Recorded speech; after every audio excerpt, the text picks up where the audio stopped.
Hi, this is Brant Sherwood, the head coach of the Binghamton Black Bears, and you're listening to the Power Play Post Show with Bob Howard and Taylor Welch.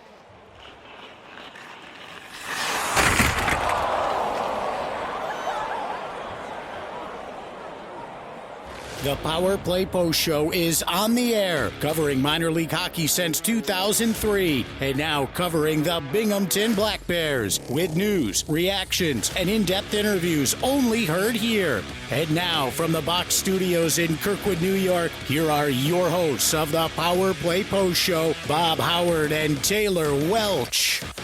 And hello, everybody. Welcome to another edition of the Power Play Post Show. This is the show for March 12th, 2026. This is season 15, episode number 52, and episode number 566 in a long-running podcast that is the Power Play Post Show. Folks, pull up a cup of coffee. Make it a double because you're going to need it because we have a huge, huge show for you. I don't even know at this point, just 2 minutes in, 3 minutes in, how long this show is going to be, but it's going to be epic. We have two great interviews. We have a change in the way we did the interviews, and this was such a great day. I am your host, Bob Howard. She is Taylor Welch. And Taylor, tell the folks, tell the fans what you did today. It was actually, it was a really interesting day because it had like a vacation almost. I had pretty much took the day off work and went to the arena and hung out with you and watched some interesting practices. That was awesome to see because I've never, even when they had the open practices and people could watch, never once did I ever have time to swing on over there and watch a practice in person. Right. So that was a lot of fun. And then, kind of watching that dwindle down and getting to do my own interview and then kind of watching you do one with Brant Sherwood was awesome.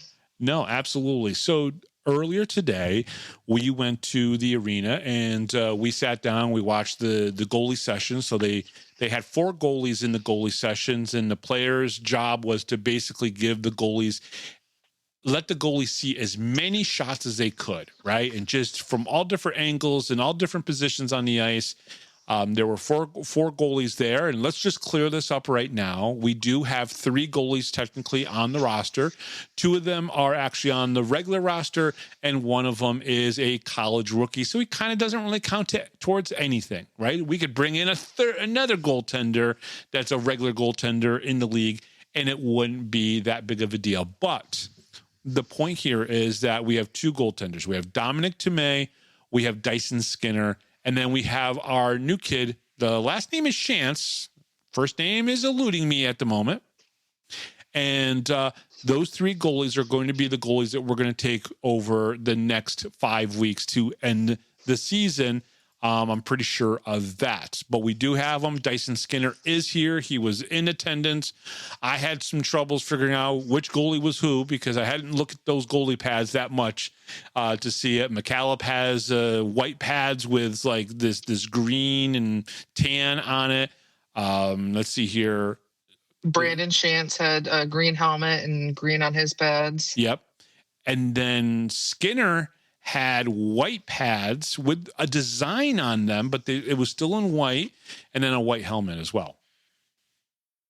Yeah, it was a lot of fun kind of figuring that out and picking the brain there. We were going back and forth on who was who for a while, except, we all knew who Tmej was. That was a no-brainer for us. Oh, agreed. So talk a little bit about the day overall for you. What was it like?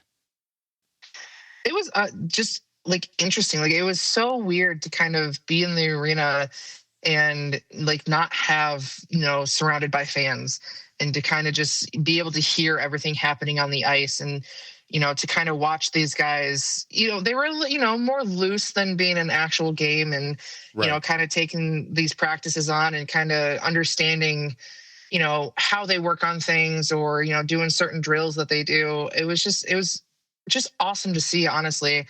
And, you had kind of picked on me because I was, I'm watching these guys and, they're coming in and they're making these moves or making these shots and, they score on our goalie, which you were like, well, that's not a good thing if they score on our goalie. And I'm like, listen, if they're able to score on our goalie, I can only imagine what they're doing to everybody else. But, yeah, there was some moves and some shots in there that was like, it's just exciting to watch. And when you're only focusing on that team and, there isn't like, the game's not happening and it's just them.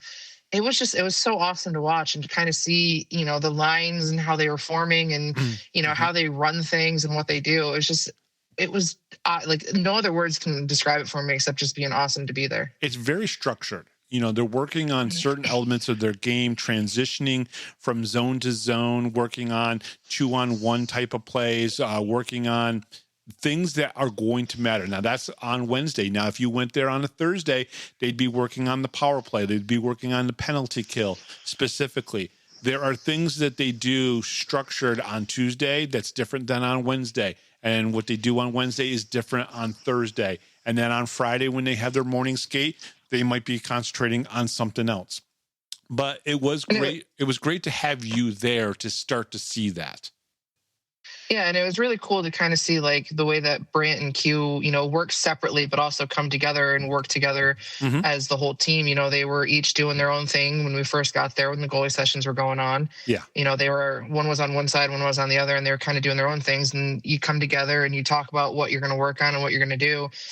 So kind of just watching them work together because you don't really get to see that during the gameplay. Q's kind of in charge of this group and Brant's in charge of this group. So you don't get to see them work together to see like how they form these practices and that kind of thing, or like how they form what they're going to do in a game or, the reason why they're doing the things that they do.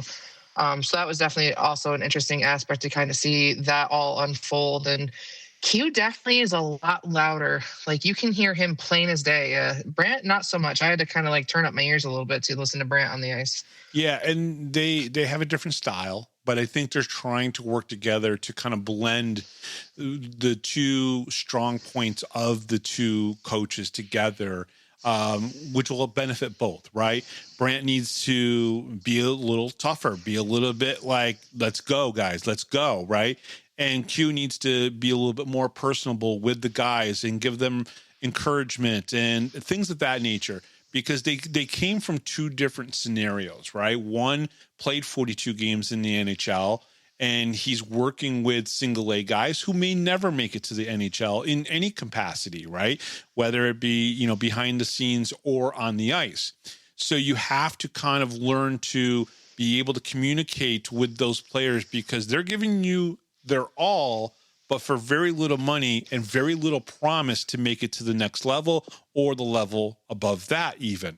So there is this combination that has to come together for both Q's career and Brant's career, because Brant can't be a player's coach at the AHL and the NHL level to a degree. He can, but he can't as well.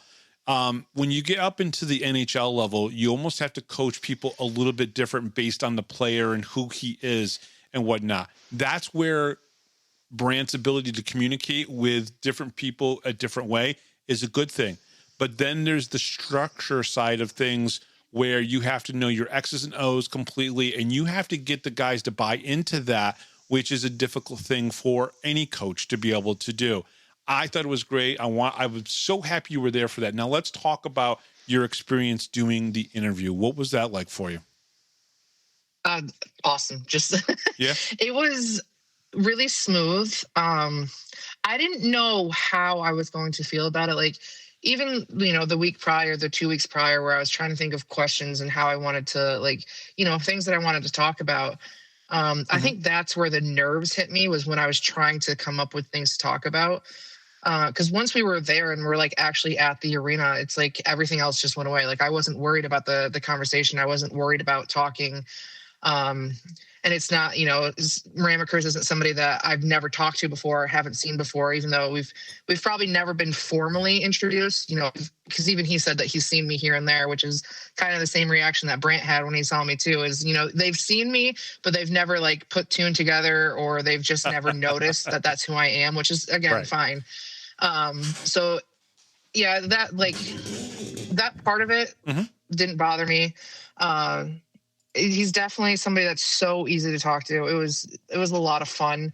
It seriously was. Again, the last part of the interview is it's still cracking me up right now. Like, I've been thinking about it all day. I have not been able to stop thinking about it. Okay. It's still like the highlight for me. And I keep talking about it. Like, I couldn't wait to tell Jeremy about it. I was like, oh, you have to listen to it, because I'm like, it's so funny.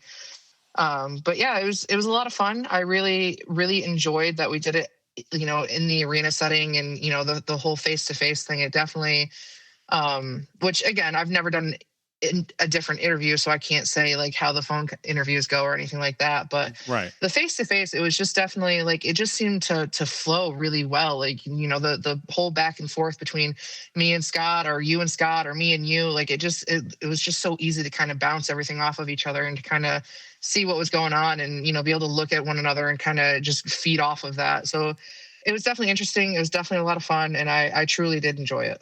Awesome. And we'll talk more about that after the interview with Scotty Ramaekers. You'll hear that in just a little bit, but let's get right into everything. All right. Before we dive into tonight's show, let's remind you that the 11x14 poster giveaway is back again this week. We are weeks into running the poster giveaway contest, and your responses have been awesome. And yes, we're doing it again on this episode. At some point during tonight's show, and this is going to be a long show, so you're going to have to pay attention here, we're going to drop a secret code phrase. When you hear it, that's your cue. Send it directly to Taylor in a Facebook message. Taylor will be watching the inbox, and if you're the winning message number tonight, you'll score an 11x14 Binghamton Black Bears player poster of your choice, ready for pickup at an upcoming home game. So stay tuned, locked in, don't zone out, and be ready, because the code phrase will be coming at any time. Black Bear fans, do us a quick favor. If you're watching on YouTube, hit that like button, subscribe to the channel, and ring that notification bell so you never miss an episode of the show. And if you're listening on Spotify, make sure you're following the podcast and leave us a rating. It's completely free to do, takes 2 seconds, and it tells YouTube and Spotify to push the show out to more Binghamton Black Bear fans and hockey fans that are just like you. Drop a comment too. We read them, and we love hearing from you. Now, the Power Play Post Show is available on all major podcast platforms, as Taylor was just saying: Spotify, Apple Podcasts, Pocket Cast, YouTube, Amazon Music, and iHeartRadio. Just search Power Play Post Show on your favorite app, and don't forget to subscribe. Join the conversation on Facebook. Search for the Power Play Post Show and become part of our community. Looking for everything Binghamton Hockey? Visit binghamtonhockey.net, your go-to source for stats, history, and all things Binghamton Hockey. And coming up on this episode of the Power Play Post Show, Binghamton Black Bears defensiveman Scott Ramaekers and head coach Brant Sherwood. Yeah, this is a jam-packed show. Now, here's the funny thing. This is story time with Bob for a second. So I get up this morning. Now, the last 2 nights, my job kind of split my shifts a little bit. So I was working at 9 o'clock in the morning until 12 o'clock in the afternoon on Monday and on Tuesday, and then going in at 9 p.m. and working until about 1:30 in the morning. So this morning, Wednesday, I wake up and I was like, well, I have to go get ready to go to the arena. And so after being up until 1 o'clock working in my home office, going to bed, starting to get to sleep around maybe 1:45, I wake up this morning at like 6:30 and then start preparing, took a shower, did all that kind of stuff to get to the arena at 9 o'clock in the morning. So I get there at 9. Taylor, you were there shortly around that time as well, right? Yeah, I was there at like 9:15, I think, roughly. Yep, quarter after 9 somewhere. She's been in this arena multiple times and could not figure out how to get in on a non-game day. That was hilarious. I love that. I'm picking on you. I'm picking on you, but she it's fine. She's listen. Go ahead. I have no idea, because anytime that I've gone to the arena for anything other than a game, it's strictly to go to either the box office to get tickets or to the office to get tickets. Yeah. I have for no other reason gone there for anything. So I was like, I don't know how to get in here, because the doors are locked. I don't know where to go. Yeah, so that was pretty funny. But I just stood down there and I was like, well, I'm going to be here if you want to come get me. So I went and got her. I'd already been setting up and got my gear set up in the press box so we could do the interviews with Brant and Scotty. And then we watched goalie sessions. We watched practice. Then we waited. We spoke with Scott Ramaekers. So he was probably with us for like an hour and 15 minutes. Then he had to run. You almost had your head taken off. Oh, yeah. D'Orazio took D-Raz was shooting, and a puck squeaked through in the corner, almost hit me in the square in the head. So I almost have like a concussion without getting hit. That was so jarring. But so we go up, we do the interview, then Brant comes in. We do the interview. Taylor, you'll hear Taylor during the interview. She does pipe up for one thing, which is pretty cool. And then I get home around 4:00. So I stayed at the arena until about 4:00. I watched probably like 6 guys go out on the ice and teach these little kids. And I'm going to tell you right now, there is a girl named Morgan who was working with Dan Weber. She has a great shot. I think they need to sign her and get her on the Black Bears as quickly as possible.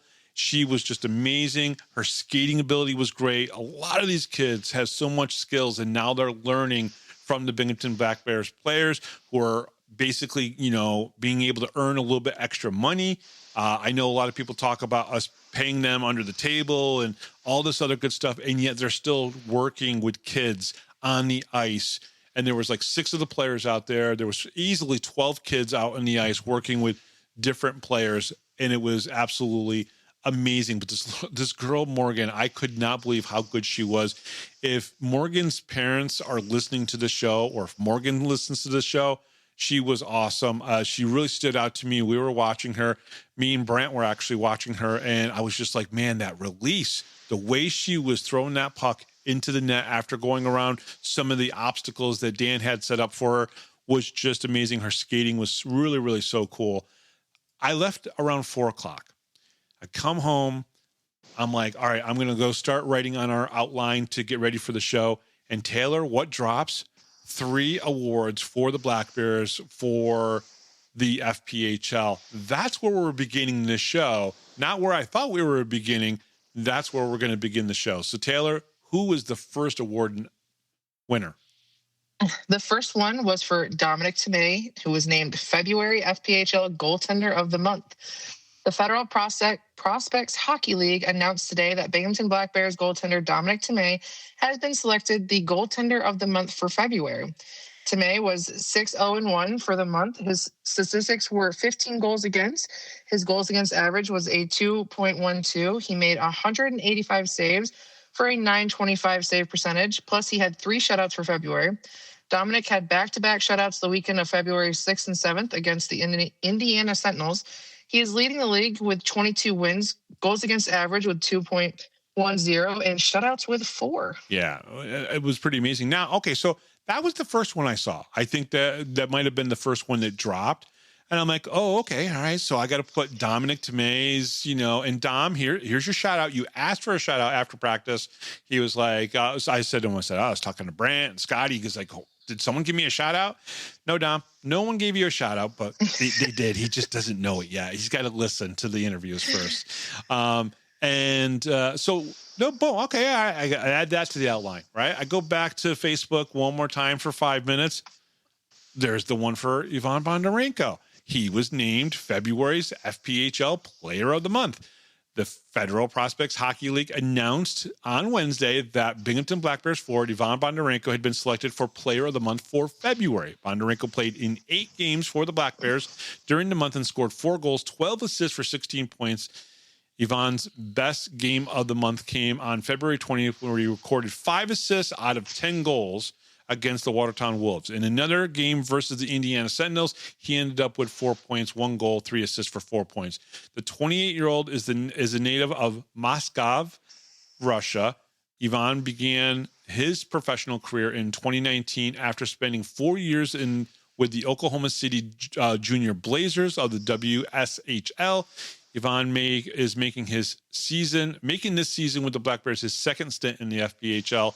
His first professional team was the Columbus River Dragons in the 2019 through 2021 seasons. The last 4 years he's been playing for the Pensacola Ice Flyers of the SPHL. And he played last season with Blake Tosto, and Toast absolutely loved Ivan Bondarenko. Now, tell a little bit of the story about Yvonne today in the practice. Oh, he was all sorts of fired up, man. And you said something to him after he'd finally come off the ice, and he's like, I always am. Something that I don't think we normally see on the ice. He's usually pretty calm and collected, but man, those practices, he's, I think, probably the loudest one on the ice out there. He's just jibber jabbering. And so then I put the Ivan Bondarenko into our outline, right? So fans, you're getting a play-by-play literally of what happened. And I'm like, all right, so I go back to the outline and I'm working on the goalie rotation and movement stuff that you hear us talk about here in just a few seconds. And then I go back to Facebook again, and then there's Austin D'Orazio. Taylor, go ahead. Austin D'Orazio was named February FPHL Rookie of the Month.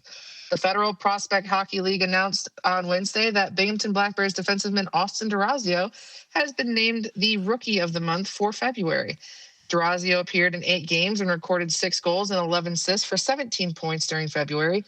His 2 best games were on February 20th against the Watertown Wolves with 2 goals and 3 assists for 5 points.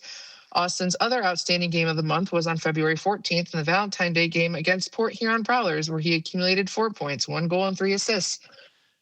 The 24-year-old is from Vaughan, Ontario, Canada. He is starting his professional career this season with the Black Bears after spending the 2 previous years with the Utica Pioneers. Now, obviously, in my books, almost every single month you could give probably and find probably a reason to give an award to Black Bears players in all 3 of these categories.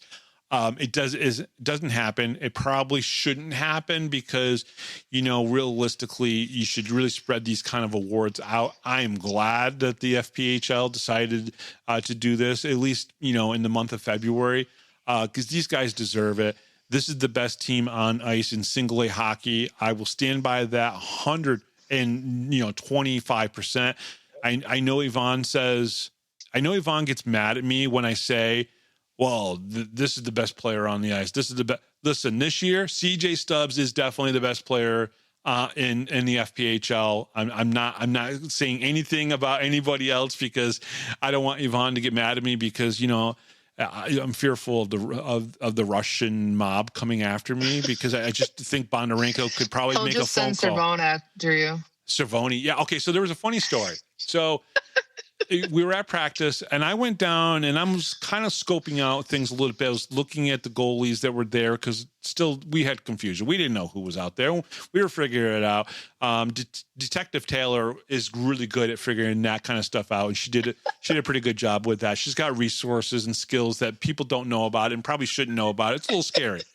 But I go down, and Servone had come out on the ice. He wasn't out there for the goalie sessions, but he came out for practice, and he was doing his stretching, and I go down. We made eye contact, right? And then somehow eye contact turned into, throwing, our gloves off and, wanting to go at it and everything. So, he's lucky I wasn't on the ice because I don't think it would be good for him because he even invited me to come out on the ice, too, to maybe throw down a little bit. So, funny story there, but I'm just so happy for these guys. I'm happy that these guys are getting the accolades that they deserve. I don't think at the end of the year they're going to get the accolades that I think they deserve from the FPHL, but that's okay because the Black Bears are working on creating team awards for the first time, which will be a lot of fun, and I think you guys are going to find out a little bit about that coming up in the future right here on the Power Play Post Show and through the Binghamton Black Bears, team social media stuff. So I think it's great. Taylor, your thoughts on the 3 awards? I think it's awesome. It's really interesting that, we spent literally like an entire day at the arena. And like you said, we get home and all of a sudden these 3 things pop up and we're like, oh, we literally saw all of these guys today. Yeah. And, they didn't know, we didn't know. We couldn't really congratulate them then. Right. But to jump back on the, people are probably going to be mad if it always went to the Black Bears. I mean, they're mad now. It wasn't specifically because they all 3 went to the Black Bears, but apparently, based off of what that person said, is that they're biased towards the northern teams, which I thought was kind of funny. But I'm sure it would happen. I'm sure there's going to be a lot of people that are upset that it went to the Black Bears, and all 3 awards did. But if you deserve it, I think you there's you're have right. the ability to show that they deserved it. So I don't. It's got to be hard. It's probably one of those things where it's like it doesn't matter who you choose. Somebody's going to be mad. So you might as well just pick who actually deserves it the most and just, run with it and not worry about what anybody else thinks. Okay. But go ahead. Oh, go ahead. You're good. I was just going to say, let's now talk about the thing that I think a lot of people on social media are talking about, which is basically the Binghamton Black Bears goalie situation. So my feeling from talking to Brant Sherwood, in fact, you're going to hear his interview in just a little bit, but my feeling when talking to Brant Sherwood is the one thing on this team he really wanted to solidify and just hoping to make a little bit better, because he did something that he's never done. And Taylor, what is that? He did something that he's never done. Oh, he traded. He made a trade to bring somebody in. Now, he's traded to send someone away. He's never traded to bring somebody in to the organization, right? And that's because he wants to make the goaltending situation as best as he can make it to win a championship and for the future of the Binghamton Black Bears, whether he's the coach or someone else is the coach, and one of these goaltenders comes back and becomes the number one. If it's not Dominik Tmej or Dyson Skinner, maybe Brandon Shantz. So he made a trade that he's never done. He's not brought somebody in from another team like this. So this is a first, and he did make some changes. So let's go through this: the goalie rotation and movement. All right. So I'm going to go backwards. I'm going to go all the way to the oldest date because I think it's important to do it that way. So on March 9th, Wyatt Friedlander was released on waivers. Now, Wyatt saw 4 games of action. He was 3-0-1 with a 3.20 goals against average and an 885 save percentage. Now, I want to say something here. And this is important because we're all fans. Taylor's a fan. I'm a fan. We're all fans. Most of you guys listening are fans. If you're a player listening, or Coach Q or Brant, you guys are fans of players and people as well. But as a fan of this team and as a fan of Wyatt as a person, this one stung a little bit, and I understand that. And unfortunately, this is a business, and you can't take everything so personal. You have to learn and be able to accept decisions that people make and what they do. Just like, accepting a decision for someone to leave the team, you also have to accept a decision of the head coach who decides that it's time to release somebody or move on from them. And this one's a tough one. Anybody who's gotten to know Wyatt loves Wyatt. It's that simple. Anyone who's gotten to meet his mom, who is a little bit crazy and got a lot of energy in her, loves her. Okay. And, this one was a hard one. Taylor, I know you loved Wyatt and just really thought a lot about him. And, we just have to sometimes accept what the coaches decide to do is maybe going to be in the best interest of not only the team, but also the player as well. Oh, yeah, for sure. You always have to, the team, that's got to come first above everything else. And, they're trying to really do something this season. And, like every team out there is that they're trying to win a championship. That's the end goal. I did really enjoy Wyatt. I absolutely loved him as a person. I always enjoyed talking to him. He always, no matter where we were, what we were doing, if we saw him at an away game and he was walking by me, made the time to, say hi and, just kind of do the pleasantries there. And there's so many players that do that kind of stuff. But Wyatt was really one of those ones that you almost look forward to seeing him because he's always, he's kind of reminds me of Aggie in the sense of he's always smiling. Yes. He's always so happy. He's always so upbeat. And, that's, I think the hardest thing about this team specifically is because of the whole, good guys first. You bring in all of these awesome people and you get so used to them and, you fall in love with them so quickly, that the fan base, falls for these guys. They could play one game and they're upset if something happens to them. And, it's just the kind of mindset that happens here in Binghamton is that, these guys really mean something to these fans. But at the end of the day, as heartbreaking as it is, as sad it is to see,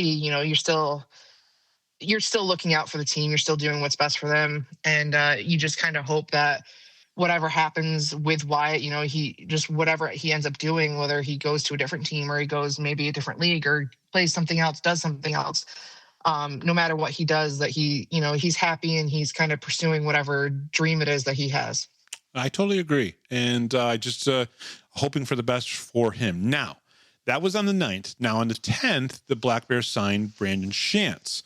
Brandon is a 23-year-old native of South Lake, Texas, who was a member of the Dallas Stars elite youth hockey program. Shantz played majority of his junior career in the Lone Star State, where he was a member of the Austin Ice Bats, Texas Junior Bramhams, and Corpus Christi Ice Rays, which Rob Lapolis used to be actually the broadcaster of before he came back to Binghamton and for the Black Bears' first season.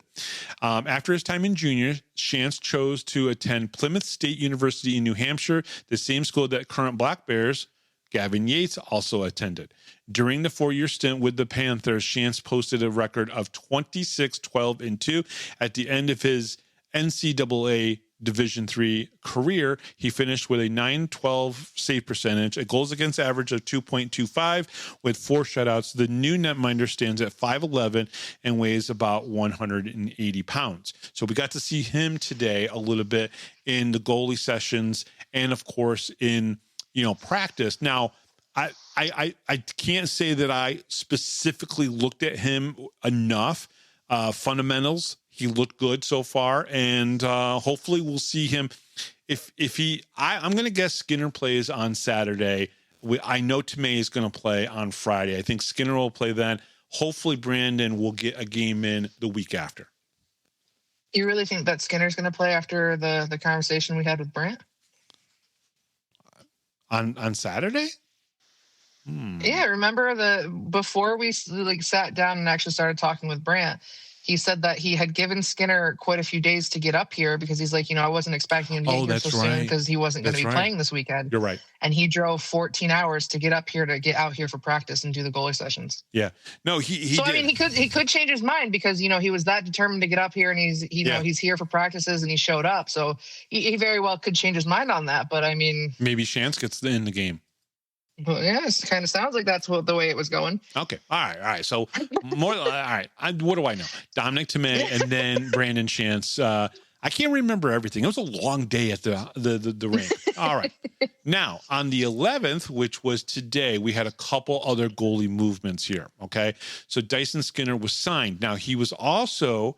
This was a part of a trade between us and the Twin City Thunderbirds, bringing Dyson Skinner to the Black Bears. Okay. In the FPHL, Skinner has played in parts of 2 seasons for the Thunderbirds organization. Overall, he holds a 5-5-0 record with a 3.22 goals against average and a .918 save percentage. In the SPHL, he played, I think, about 26 games over the last 2 seasons.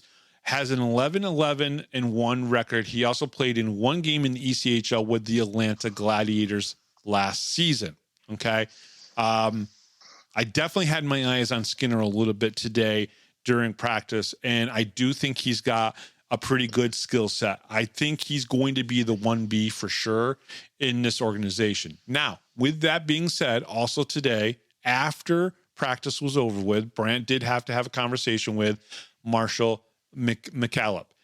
He played 1 game with the Black Bears, a win, and only gave up 2 goals against the Watertown Wolves last Saturday. He was released after practice today. He has been invited, if he's not already playing with another team or gets picked up, he has been invited to come and be a part of training camp next year with the Black Bears. So that is an open invitation to McCallop for sure. So Brant told me that, I believe on air, maybe off air. I can't remember completely, but he has been invited to come back. So fans, I want to basically just lay it out right now. We have Dominik Tmej. We have Dyson Skinner, who will more than likely be the 1B. And then we have Brandon Shantz, who I believe we're going to probably see in at least 2 or 3 games. He's going to get some playing time a little bit. And I think the reason why is because Brant really wants to see what this kid is made of. There are some high thoughts on Brandon Shantz as he's coming in. So we'll see how all that plays out. We only have 10 games left, right? We have 4 games at home, 6 games on the road. And obviously the 2 games against Port Huron, you're going to put in your 1A team, period. Okay? So you're going to see Dominik Tmej play against Port Huron. You're going to see all the regulars who've been here all season long play against Port Huron. Those are important games. Brant basically confirmed what I said on Sunday's show, that this game coming up is very important. But then you can't overlook Danbury, in Danbury the next night. But this game against Port Huron is very, very key. Yeah, I wouldn't put anything past Danbury. I mean, we've kind of talked that their one goal is to kind of build a team to beat the Black Bears. But, Brant's also kind of made it pretty obvious and pretty clear, just on and on and on again, about how they just take things, day by day. Mm-hmm. So it's kind of nice that they do that kind of thing, but also like they're really focusing on Port Huron, because it's easy to go into a Danbury game, and if let's say they changed how they're doing things, it's easy for Brant to go in that first intermission and be like, this is what they're doing, this is what we need to do to counter that. Right. And they can come out and play a totally different game because they're able to have that flexibility and do that kind of stuff. Or Port Huron, I don't think they have the ability to do that, because I don't think Port Huron really changes the way they play. I think they just get dirtier. Yeah. And as literally as strange as that is to say, that's truly, I don't know. Port Huron to me is just, that's the one game where you just kind of like, I hope we go in, there's no penalty minutes, and we go home. Like, that's what I want, because I don't want to be there forever. I don't want the penalties. I don't want the issues. I just want to go in, play hockey, and go home. Yeah. We'll see. Okay, one more roster thing to talk about here before we go into our first interview with Scott Ramaekers. The Binghamton Black Bears announced the signing of defenseman Matthew York last Thursday. York is a 24-year-old native of Ottawa, Ontario. He has played the last 4 seasons with the Elmira College Soaring Eagles at the NCAA D3 level with Tyler Swint. York played in 81 games during his time in college, including a NCAA quarterfinals appearance in his sophomore year.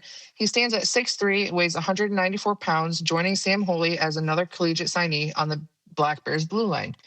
And something that I think we talked about it on the Sunday show. Yeah. Interesting enough that his father played 14 seasons in the NHL with the Red Wings, the Mighty Ducks, Senators, Predators, and Bruins for 757 games, which is a lot. Yeah, well, it's easy to do when you're playing 82 games a season in the NHL. That's fair, but still, it just sounds like so many games. No, but could you imagine if we took that number and like seen how many times we'd have to face like Danbury and Watertown to reach that number?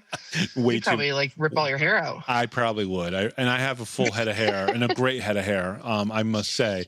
And but either way, all right. So coming up next here on the Power Play Post Show, Taylor makes her debut as we interview Scott Ramaekers. And I think you guys are all going to really enjoy this. And I'm so very happy that we got to be able to do this. We'll be right back right after this, right here on the Power Play Post Show. Hi, this is Don Biggs from the 92-93 Binghamton Rangers. Hi, this is Brandon Buczynski. This is Grady Wittenberg, the voice of the Binghamton Senators, and you're listening to the Power Play Post Show.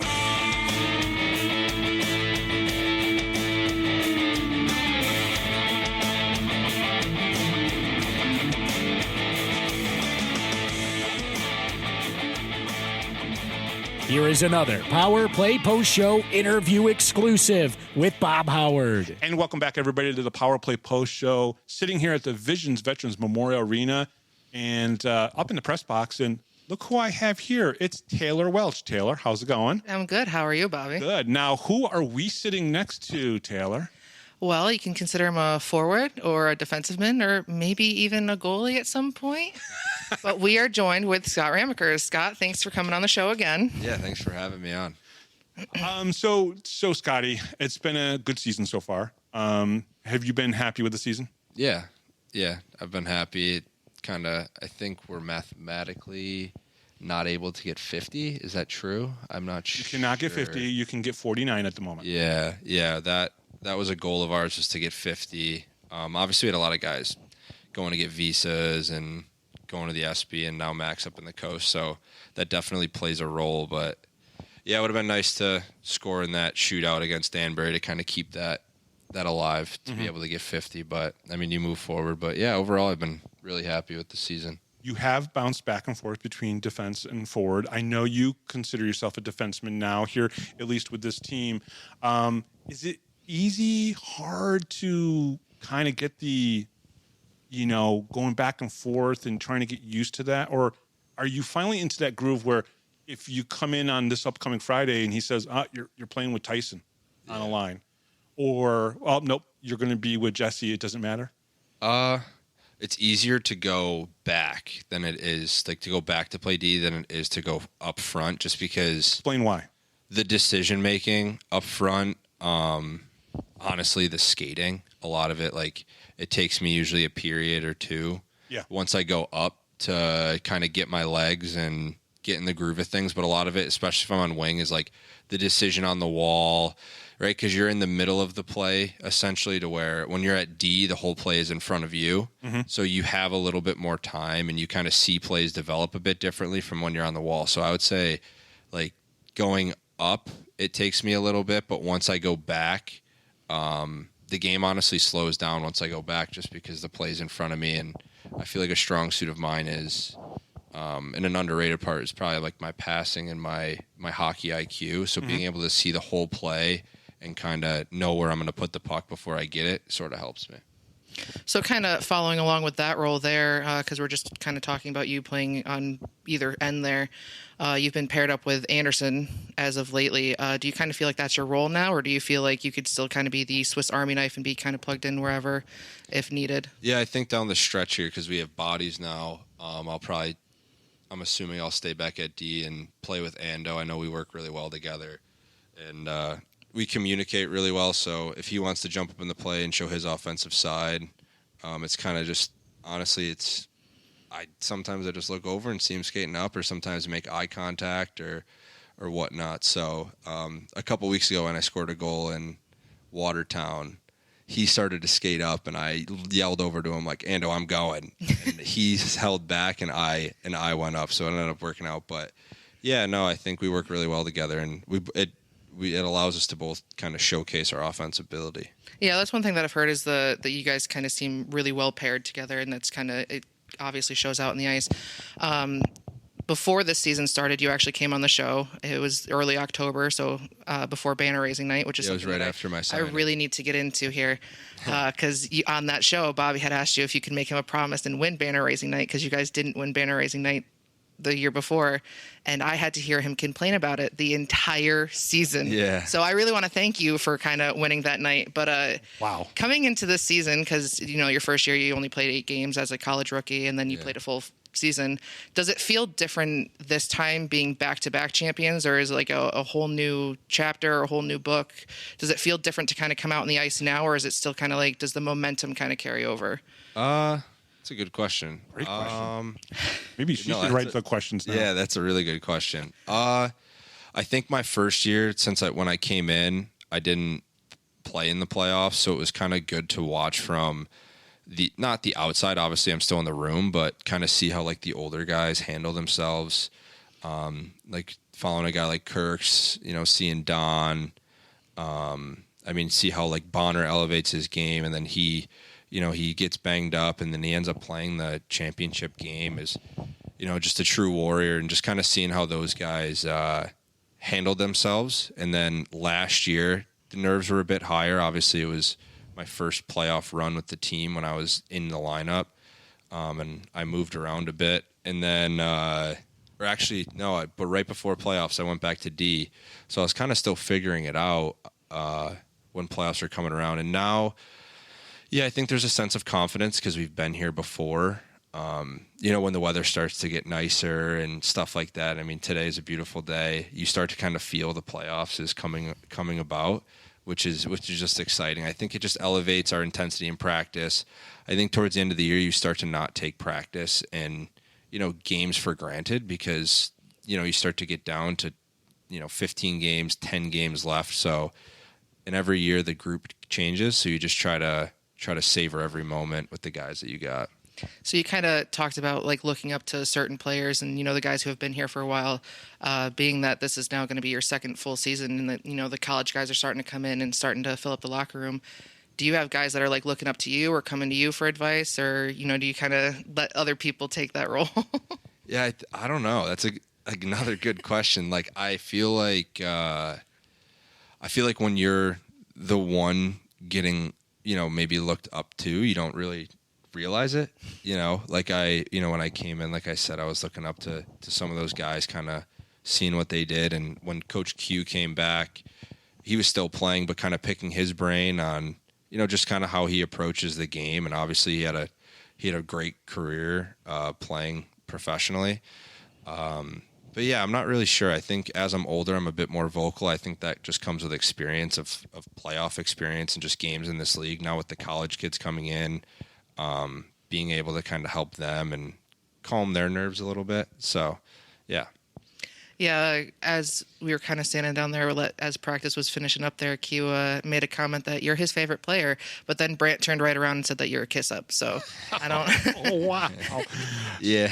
So, but you do have this special relationship with Q. Can you talk a little bit more about that? Because I think, you're here in your second full year of playing hockey. Almost didn't come back, as you and I have kind of talked. You weren't sure because of work. You were testing for your financial tests and getting those certifications and everything.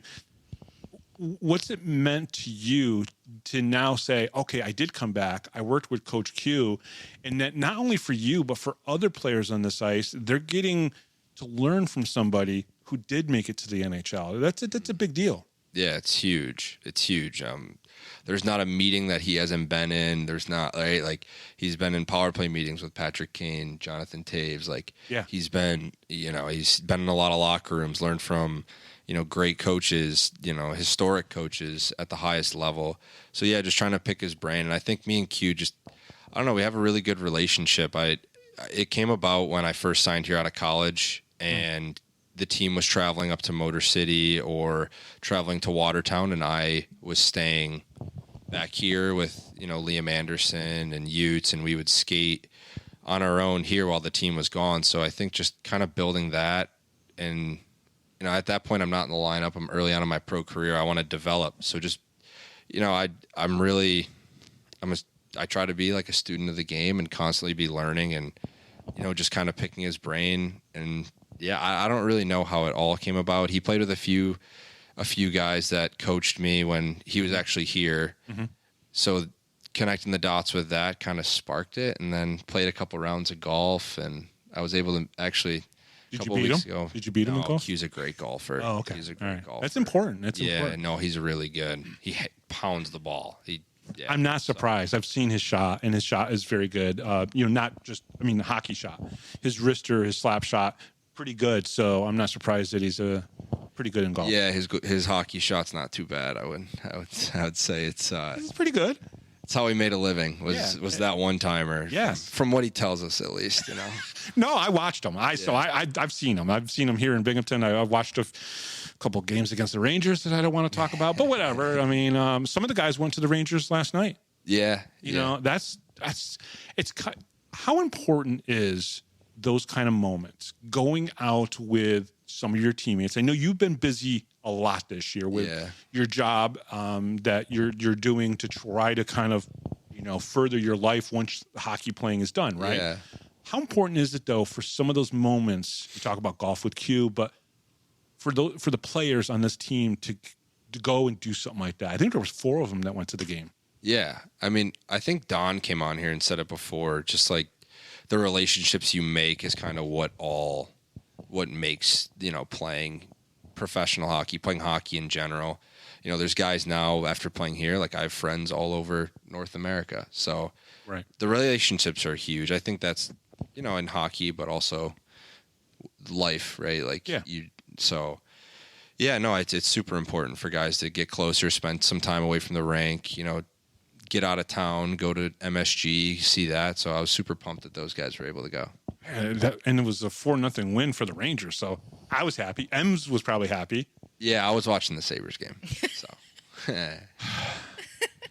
So there's a little bit of joke. I'm going to let Taylor ask the next question, but I want to make this comment. So, you being a Sabres fan, I being a Rangers fan, I said to you off air, and I want people to hear this because it's kind of funny. It's the first time in my life that I remember, and I'm 53 years old.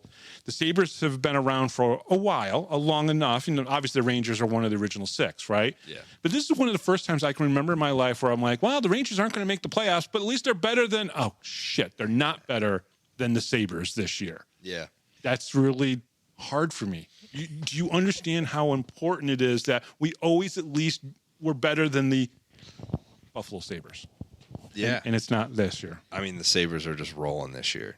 I don't know. It was weird. They changed GMs and they changed now the roster a little bit once the deadline came about. But for the most part, it's been the same group that was here. I don't know. They just caught momentum and I think a lot of belief. Like the game they had against Tampa Bay the other night was one of the best games I've seen them play in 15. There was like 7 fights. Yeah. It was incredible. Just like the team toughness that I think we were lacking. And now there's guys stepping up like Peyton Krebs would before, but like last night even, Tage Thompson took a weird hit, and Zach Benson, he's like 20 years old, steps in. Right. Doesn't get in a full-on fight, but just steps up. Like we haven't seen that before. One of the things that I liked about that Sabres game is I think it was an 8-7 win.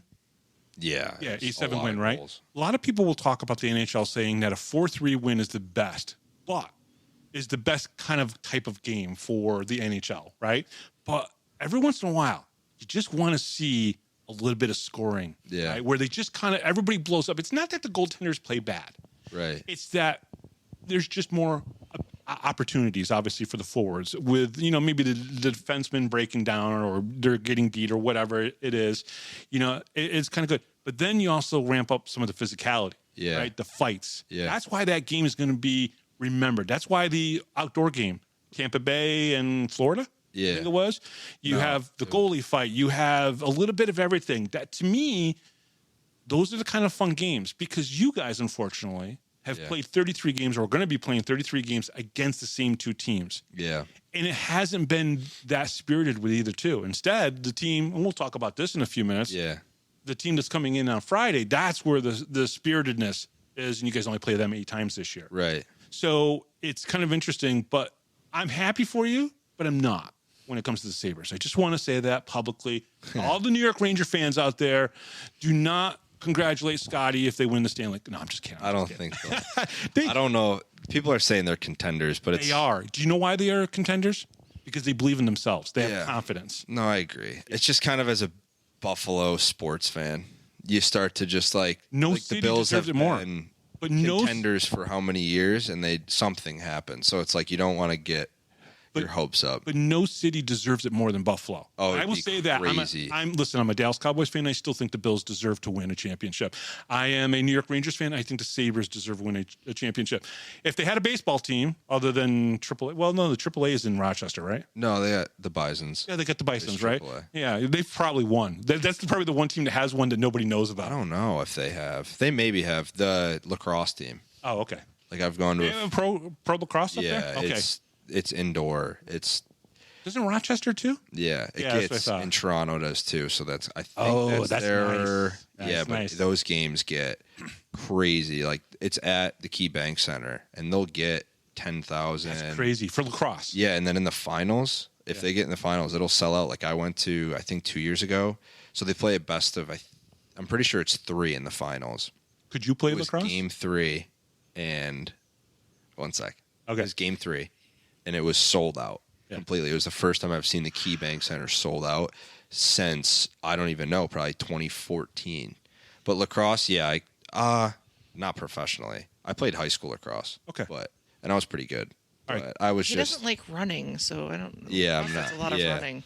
Yeah. All right. And I was a midfielder, surprisingly. Okay. So... Get us back on track, please. Well, I was going to kind of pick on you. I mean, he kept his promise on winning banner night. You can't let him have the Sabres joy here. Yeah, come on. Let him have a little joy. Come on. But kind of jumping back, talking about the relationships and everything here, I know that you said that people stay because of the relationships with Brant and obviously the relationships that they're making with Q this year.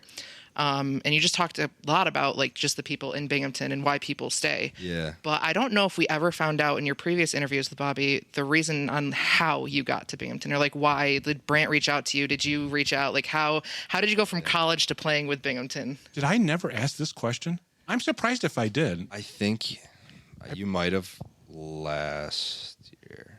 I think. I don't remember. Know. I think I touched on it. Yeah. So the story's kind of funny. So I did 5 years for college, right? So I had that COVID year. So I did a 5th year to get my graduate. before that 5th year, I would be technically a senior graduating, and he reached out to me on Instagram. So he followed me, and then I was like, oh, like he's a Rochester guy, so we had a few mutual followings and stuff. Right. Yep. So I was like, oh, I don't know. And then I Googled his name, saw he was the coach of the Black Bears. So I was like, I don't know. At that point, I was set on going back for my 5th year. I accepted the request, and he messaged me asking if I was interested, and I was like, yeah, I am, but I want to do my 5th year and finish up my graduate degree. So went back and played. He was like, yeah, no problem. We'll touch base next year. Then the next year, I think we lost to Cortland on Wednesday. He messaged me again Thursday. Our season in college starts in August, just with all the off ice stuff, and so it was just a long year. I was like, hey, can I have a week to kind of think about it? Took a week or two, and then signed, and I never looked back. So basically, the moral of the story is Brant Sherwood slid into Scotty Ramaekers' DMs, and that's kept how, pace. and yes, and kept after you. Yeah, he said it was like kind of a unique story, like he's never done it before, but he's 1 for 1, so it worked. No, it's great. I was super pumped to get the message from him too. But Scotty, what's funny about that is that's the difference between me doing the show now and 25 years ago when I started this thing. There was no social media. The ways, like Brant Sherwood would have to go to a camp somewhere and watch Scotty on the ice and then go, maybe that's a guy that I want to bring in on our team, and then have a face-to-face conversation. Now he can do a ton of stuff over the phone, watch video from YouTube or whatever, platform, and see people. It's so different now. Like in the time that you've been alive, this whole process has changed so much. Yeah, I think it kind of goes to show too, like he's willing to do anything to win. Like he saw a player that he liked, and he just went straight to me. He didn't call my college coach. Things can kind of get lost in translation that way.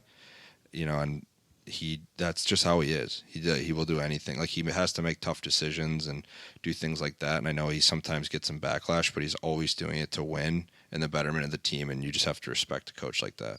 Yeah, I don't think he's received backlash recently. It seems like a lot of people are kind of more on Brant's side this season than they have been in previous seasons. Even within the league, not just here in Binghamton, but within the league. I think they're starting to go, wait a second here. That's the formula. Right. That's the secret sauce. Yeah. That's what we need to be emulating, right? Yeah. I mean, people can talk about Monroe and the high attendance numbers and them winning because they're beating the same crappy teams in their division like we are here in this division, right? Yeah. What's going to come down to is how do you play against Athens? How do you play against Twin City? How do you guys play against PD? Things of that nature, right? Yeah. And those are the playoff teams. We won't see Blue Ridge until the playoffs. We won't see Topeka until the playoffs. Right, depending on if one of them can get through. How it shakes out. Yeah, we'll see how it shakes out and everything. But I think the league is finally starting to. I mean, and also, Brant calming down a little bit on the bench and acting like an adult in the room sometimes, which he has a hard time doing, and I've talked to him publicly about it. So I'm not worried about saying that. But him doing that, now people are going, oh, wait a second here. This is the guy we should be emulating. Yeah, and I think it kind of goes to show how he's developed as a coach. Just over the time that I've been here, he's been in all situations at this point.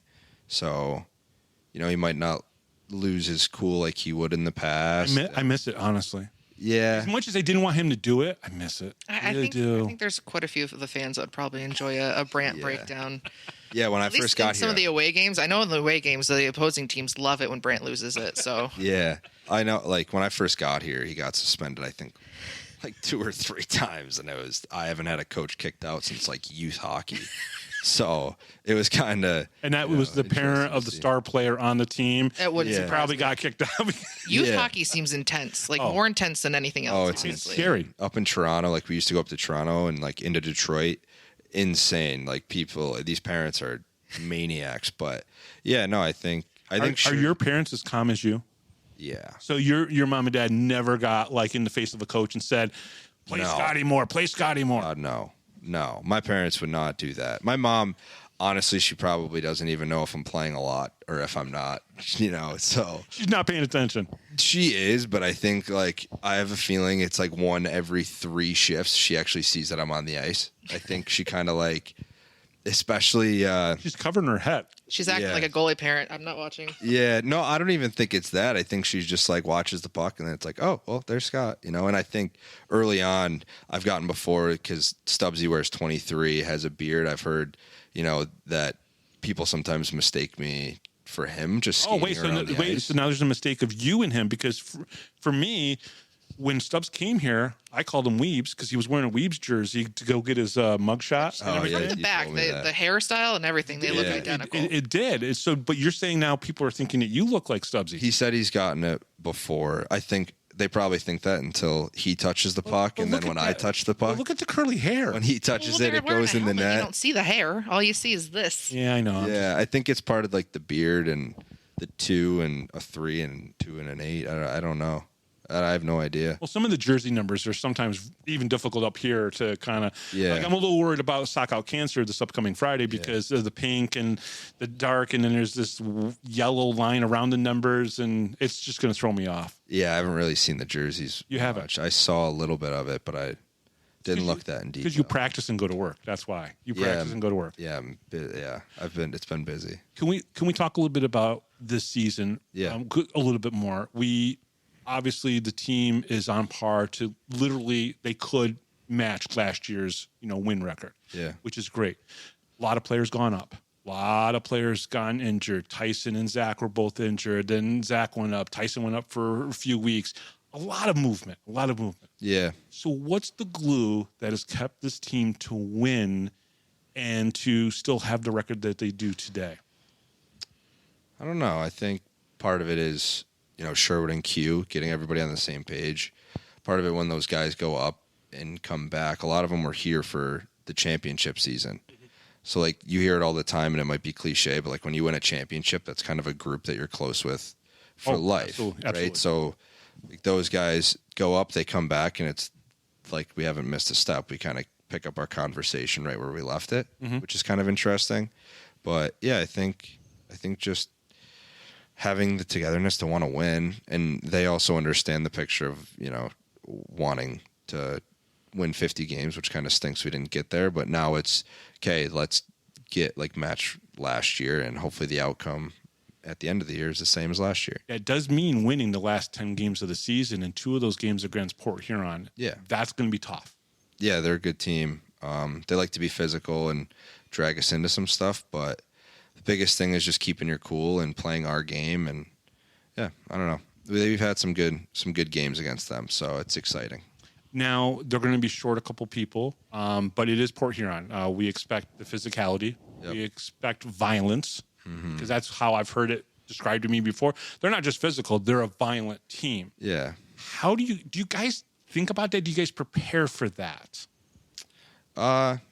Yeah, we kind of know going in what they're going to do. So it's just kind of, stick together, have each other's back. And Sherwood kind of says it, you got to bully the bullies. So when they come in, if they want to, it's not that we're a soft team. We're willing to step up. They've said that. They've actually said after games, the last game you guys played there in Port Huron, they literally said, Reggie Millette said you guys were soft. Which is funny because other leagues like Danbury other teams like Danbury think that we're bullies.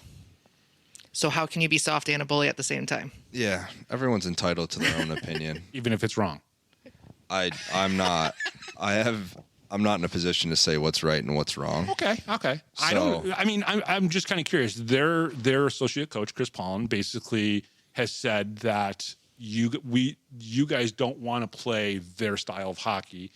Reg Millette said, well, no, I get it, but they do, and they're second place in our division. So because nobody else can match their style of hockey. That's fair. And I've said multiple times on this show, play a style of hockey that's going to allow you to win against all other teams. Binghamton plays a certain style of hockey. It's high-end skill against other teams, and they can beat every single team doing that. Port Huron can beat up on every single team except for Binghamton with their physical, violent style of hockey. But to call Binghamton soft, which Reggie Millette did, makes absolutely zero sense to me because they don't have to be overly physical. They don't have to be violent to win games because they use skill. There's a difference.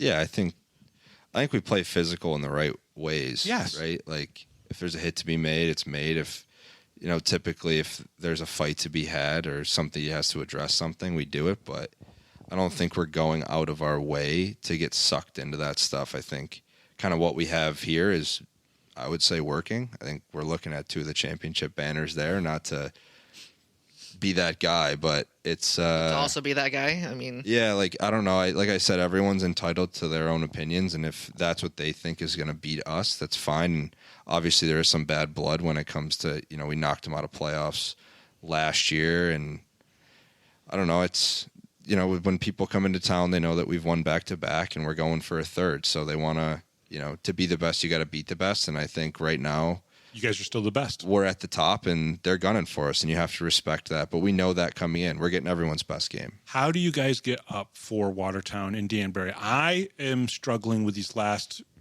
couple Watertown games. I struggle. It was hard for me to just be like, oh my God, I got to cover another Watertown game. Yeah. Right? Because you guys continue to beat them. The competition level isn't there. Right? You guys are competing. You're playing at a high level, but they are not, because of movement and changes and just maybe not the same, sources or resources to put together a good quality team. How do you guys come into those games against Watertown and Danbury right now?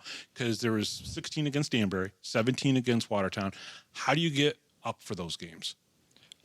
Sherwood and Q do a pretty good job of kind of giving us objectives of, don't take a dip, like, remind us we're building towards something bigger than just this game. Yeah, and obviously, like I said, we want to, at this point now, match what we did last year with 49 wins. And at this point, we're trying to gain momentum going into playoffs. And there is a standard here as well when it comes to, those kind of games. Like Nick Saban said it, I'm pretty sure it was him that said it. I'm not, but like, there's like a standard at Alabama when he was there. There's, the standard is the standard. And I think that's kind of like what it's turned into here when you play teams that you see a lot. And, we've also lost games to them too. So we also don't take every game for granted. Just one. Yeah, but I want to remind everyone, you guys are 6-1. Wait. Got 2 games left, 8 games, 5-1. I can do math on air. Yeah, but like, as an athlete, as a player, like, even that one will still bother you. Like we were talking before the show on when I missed in the shootout. Like, it still bothers me. Like, I was probably we had a little break there, and it was probably 2 or 3 days before bed. I was still thinking about it, because then it goes. Really? Why? Well, why not have the mentality of when you go to bed after that game, you don't think about it after that? Why did that bother you so much? It's just kind of like how I'm wired. We had a little break too, so not being at the rink doesn't help, doesn't really help. And like, going onto the ice, like, as a player, that's sort of like, I remember going and watching, Danny Briere do that in a regular season game when I was younger. Like, that's the moment that you want. The game's on the line. This place was sold out. Mm-hmm. Say my name, cheers going everywhere, and I come down one-on-one with the goalie. Like, it's just not the outcome I was hoping for. But at that point too, as saying with the 50 wins, in the room, that was kind of beating me up as well. We had a team goal of, we wanted to win 50, and losing that one there kind of, and I think we would have won every game in February as well. Yeah. So I think there was a lot there. And I think as I started to think about it, it started to kind of bother me a bit more and more. I had a pretty cool graphic that I had designed for getting the 3 months of and I was like, damn, can't use it now. Yeah, my bad. Yeah. No, totally not. Sure, make him feel even worse. No, it's good to talk these things out. Taylor, what else you got for him? Oh, kind of jumping back, because we were just talking about the schedule a little bit. Because if you've listened to the show, then you've heard Bobby, share his dislikes of the schedule. He doesn't listen. Over and over again. Is it different for the players? Like, do you guys feel like, or look at the schedule and be like, oh, we've played, Watertown this many games in a row, and then a little break and it's Danbury this many games in a row? Or do you just look at it and say it's another game? Like, is the mentality, like, does it ever get like monotonous to face Watertown over and over again, or is it different? Because I've talked to Bobby on the show about it, because facing Danbury every game feels like it's completely different. Yeah. Like Danbury keeps trying to make these changes. They keep bringing in these players to quote unquote beat Binghamton because that's their only goal is to beat Binghamton. And so they keep making all these changes and adjustments to their roster. What Danbury to me seems like it's more interesting just because it's constantly something different. Does it feel that way for you guys, or is it just kind of another game to you? I think before the season, when you look at it, yes. But a lot of those teams, like especially now too, they have a lot of turnover. So they have new guys. You see a completely different team from what you saw before in maybe regular season and stuff. So I think that plays a part. Yeah, I don't know. I mean, it is just another game, and any chance you get to compete as an athlete is kind of, you get excited for. Yeah, I remember you talking about it didn't really matter to you as long as you were playing on the ice. I feel like my next question should really be probably get gravitated towards Yates because he seems pretty vocal on the ice that we've talked about before we started recording. Go ahead and ask. But do you? Is there a certain opponent that you enjoy chirping? Because I'll be honest, we've gone to quite a few of the away games, and I don't see you chirp that much, but I do catch if something happens on the ice, there's this look that you get, and you roll your eye, and then you skate away, kind of, or you laugh about something. Yeah. But you do chirp every once in a while, so I'm just kind of curious if there's even just for the team in general, if there's an opponent you enjoy chirping more than others or not. Sometimes there's definitely guys that I enjoy chirping more than others, but I don't have it set before. I think part of it's just the emotion of the game, how the game's going, what's happening in the game. I'm not a stand at the red line and scream at the whole bench kind of guy. I'll more say things behind the play or as the play is going on. I don't know. It's something that I've honestly done my whole life. So in juniors, I was way worse. In juniors, I was a lunatic. I was chirping everybody. It's people in the fifth row. It was insane. So we were also talking beforehand about obviously some of the fights that the Sabres have been in and being physical. Sam Holy comes in, and in his first game, he gets in that fight with Hunter Hall. How big is that as a teammate to see somebody come in and just immediately go in and just drop the gloves like that? It's unbelievable. You kind of win the room over by doing that. He'll stand in there, and he's willing to compete just right there. Kind of shows the guys that he wants to be here. Logan Stanley got in a fight last night for the Sabres because they figured out his visa thing, and he kind of said the same thing in his interview. He wanted to show the guys that he's here, he's present, he'll go to battle for you, and he, Well, I mean, it definitely showed the teammates. I don't think anybody on that bench didn't have a smile on their face or were jumping up and down when that was happening. Yeah. Oh, I was fired up. And the video that she took, Tyson Kirkby, literally, he was right in front of the shot, and then you saw Holy and Hunter Hall, and he's smacking his stick, and he turns around, and he's got a big smile, and it was pretty cool to even see someone like him, a veteran of 5-6 years, to be that jonesed up about a kid coming in and having that kind of fight. Yeah, I mean, we haven't really seen it much this year of a center ice staged fight, and those are two big guys. I mean, Hall played in the coast, fought Amesbury and stuff. For Sam to get his first one against him, that's a tough customer, and he handled his own, which is great. It is. Anything else? I kind of forgot. We kind of watched practice a little bit here, and another player that I kind of wanted to talk about just a little bit because it's somebody that we've talked about relentlessly being in front of the net and being that pest was you were fighting off Sirota in front of the net. Yeah, that's right. I was just curious: is he difficult to get away from the net? Is he hard to fight? Is he really a pest there? Or yeah, I think part of the pest side is in games, right? He's not gonna. Yeah, you guys seem a little more loose in practices. He's not gonna slash me and stuff in practice because that would be insane. But I mean, if you get under his skin enough, he might. I mean, a smaller guy moving, trying to move around with a low center of gravity can be tougher sometimes. And then that was a big emphasis with Sherwood and Q over this past month was just boxing out and D kind of boxing out before they get to the net. So I think I didn't really think much of it, but he definitely gets under guys' skin and he's great at it. I remember we played against each other in juniors and I wanted to kill him. So really, oh yeah, he's just got a It's so close knit with this team. Like everybody on this team has played with somebody else in a different. Yeah, well, I mean, there's definitely that going on, and which is great.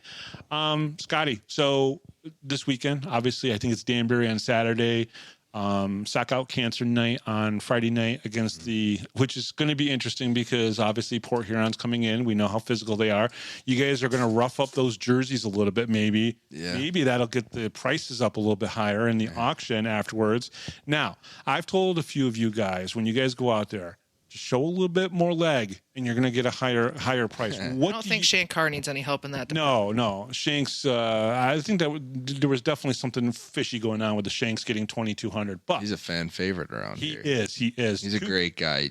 He's great. We've done in the room, in the public. He's awesome. We've done 2 posters for the poster giveaway that we're doing. Yeah, I saw that. Yeah, 2 of them have already gone for him. The fans absolutely love him. But the when you guys go out and do the jersey auction, and obviously Sock Out Cancer is a great something's been around for 20 years here in the Binghamton area, maybe even longer. What's the mindset when you guys go out to that ice and you gotta hold up the jersey and you're trying to get people to bid? Is there anything that you think about? Are you trying to get people to go a little bit higher? How does that work? Because I tell you guys all the time, go out there, show a little leg, kind of make it fun for the fans. But what's it like for you guys to be out there on the ice while people are bidding like that? I think my first game, I think it was my first or second game here out of college, we had one. And it was actually in the stands. I was terrified. Now I've became a little bit more. I've became better at, I guess, not getting as nervous. But no, it's really cool, especially for like the military night, the Sock Out Cancer Night, for anything that's going towards a good cause. Like it's bigger than the team.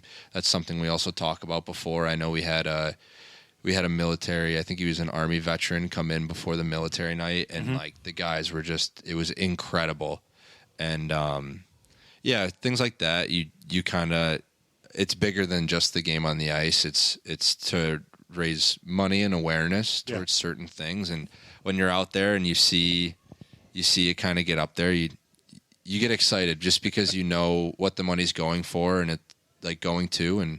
But there's a little bit of ego, right? There's a little bit of fun behind the scenes of like, hey, look at what I just got, or look what he got. Yeah. And there's a little bit of that. There's a little bit of fun there that can happen too for you guys, right? Behind the scenes. Something I see a little bit when I'm down in the corner, kind of just observing you guys and saying hello, those type of things. But like when Shanks came off and it was over 2,000, I think everyone was like, what the heck just happened, but but fun. I mean, Tyson's been over 2,000 before. Yeah. I mean, and I think we've had a goalie. I think one of C-Max went over for 2,000 before as well. I think Fitzy went for the most. It was 25. That was my first year when I came out of college, and it was the throwback jersey, and he went for 2,000, and I was like, that is incredible. It's a beautiful jersey. I own one of those. Oh, it's unbelievable. But like, I have LA's, so. Yeah, I mean the support that goes to show the support that the fans have for us. Yeah, it's unmatched. Yeah, I do have to say, as being a fan on the other side of the glass, it's so interesting to see like the different personalities of the players. Yeah, if you take Weebs, he comes out there, he's getting people excited. He's his arms are pumping. It's no different than him on the bench, really. And then you get other guys that you can tell they're tired, they want to go home type of thing, or they're just like, we got to sit here and somebody's gonna bid, and so it's a lot of fun to be on that side. You're right. My mom yelled at me. Did you really? Last year, yeah. She was like, "Go out there and smile." See, like you're kind of just like standing there, and I don't know. And I have been. I think my jerseys have been going. So my mother was right. Well, she's the one that keeps track. Yeah, I could tell you. I've seen it. My mom checks up on them because sometimes on the Saturday games they gotta run home. Like if we don't play back to back, like even this weekend on Friday, they're going to head home right after. So she always looks on Facebook on the way home. So the military appreciation one went for $800 for yours. That's not bad. That's a good price. That was one of the highest ones because that one was pretty low.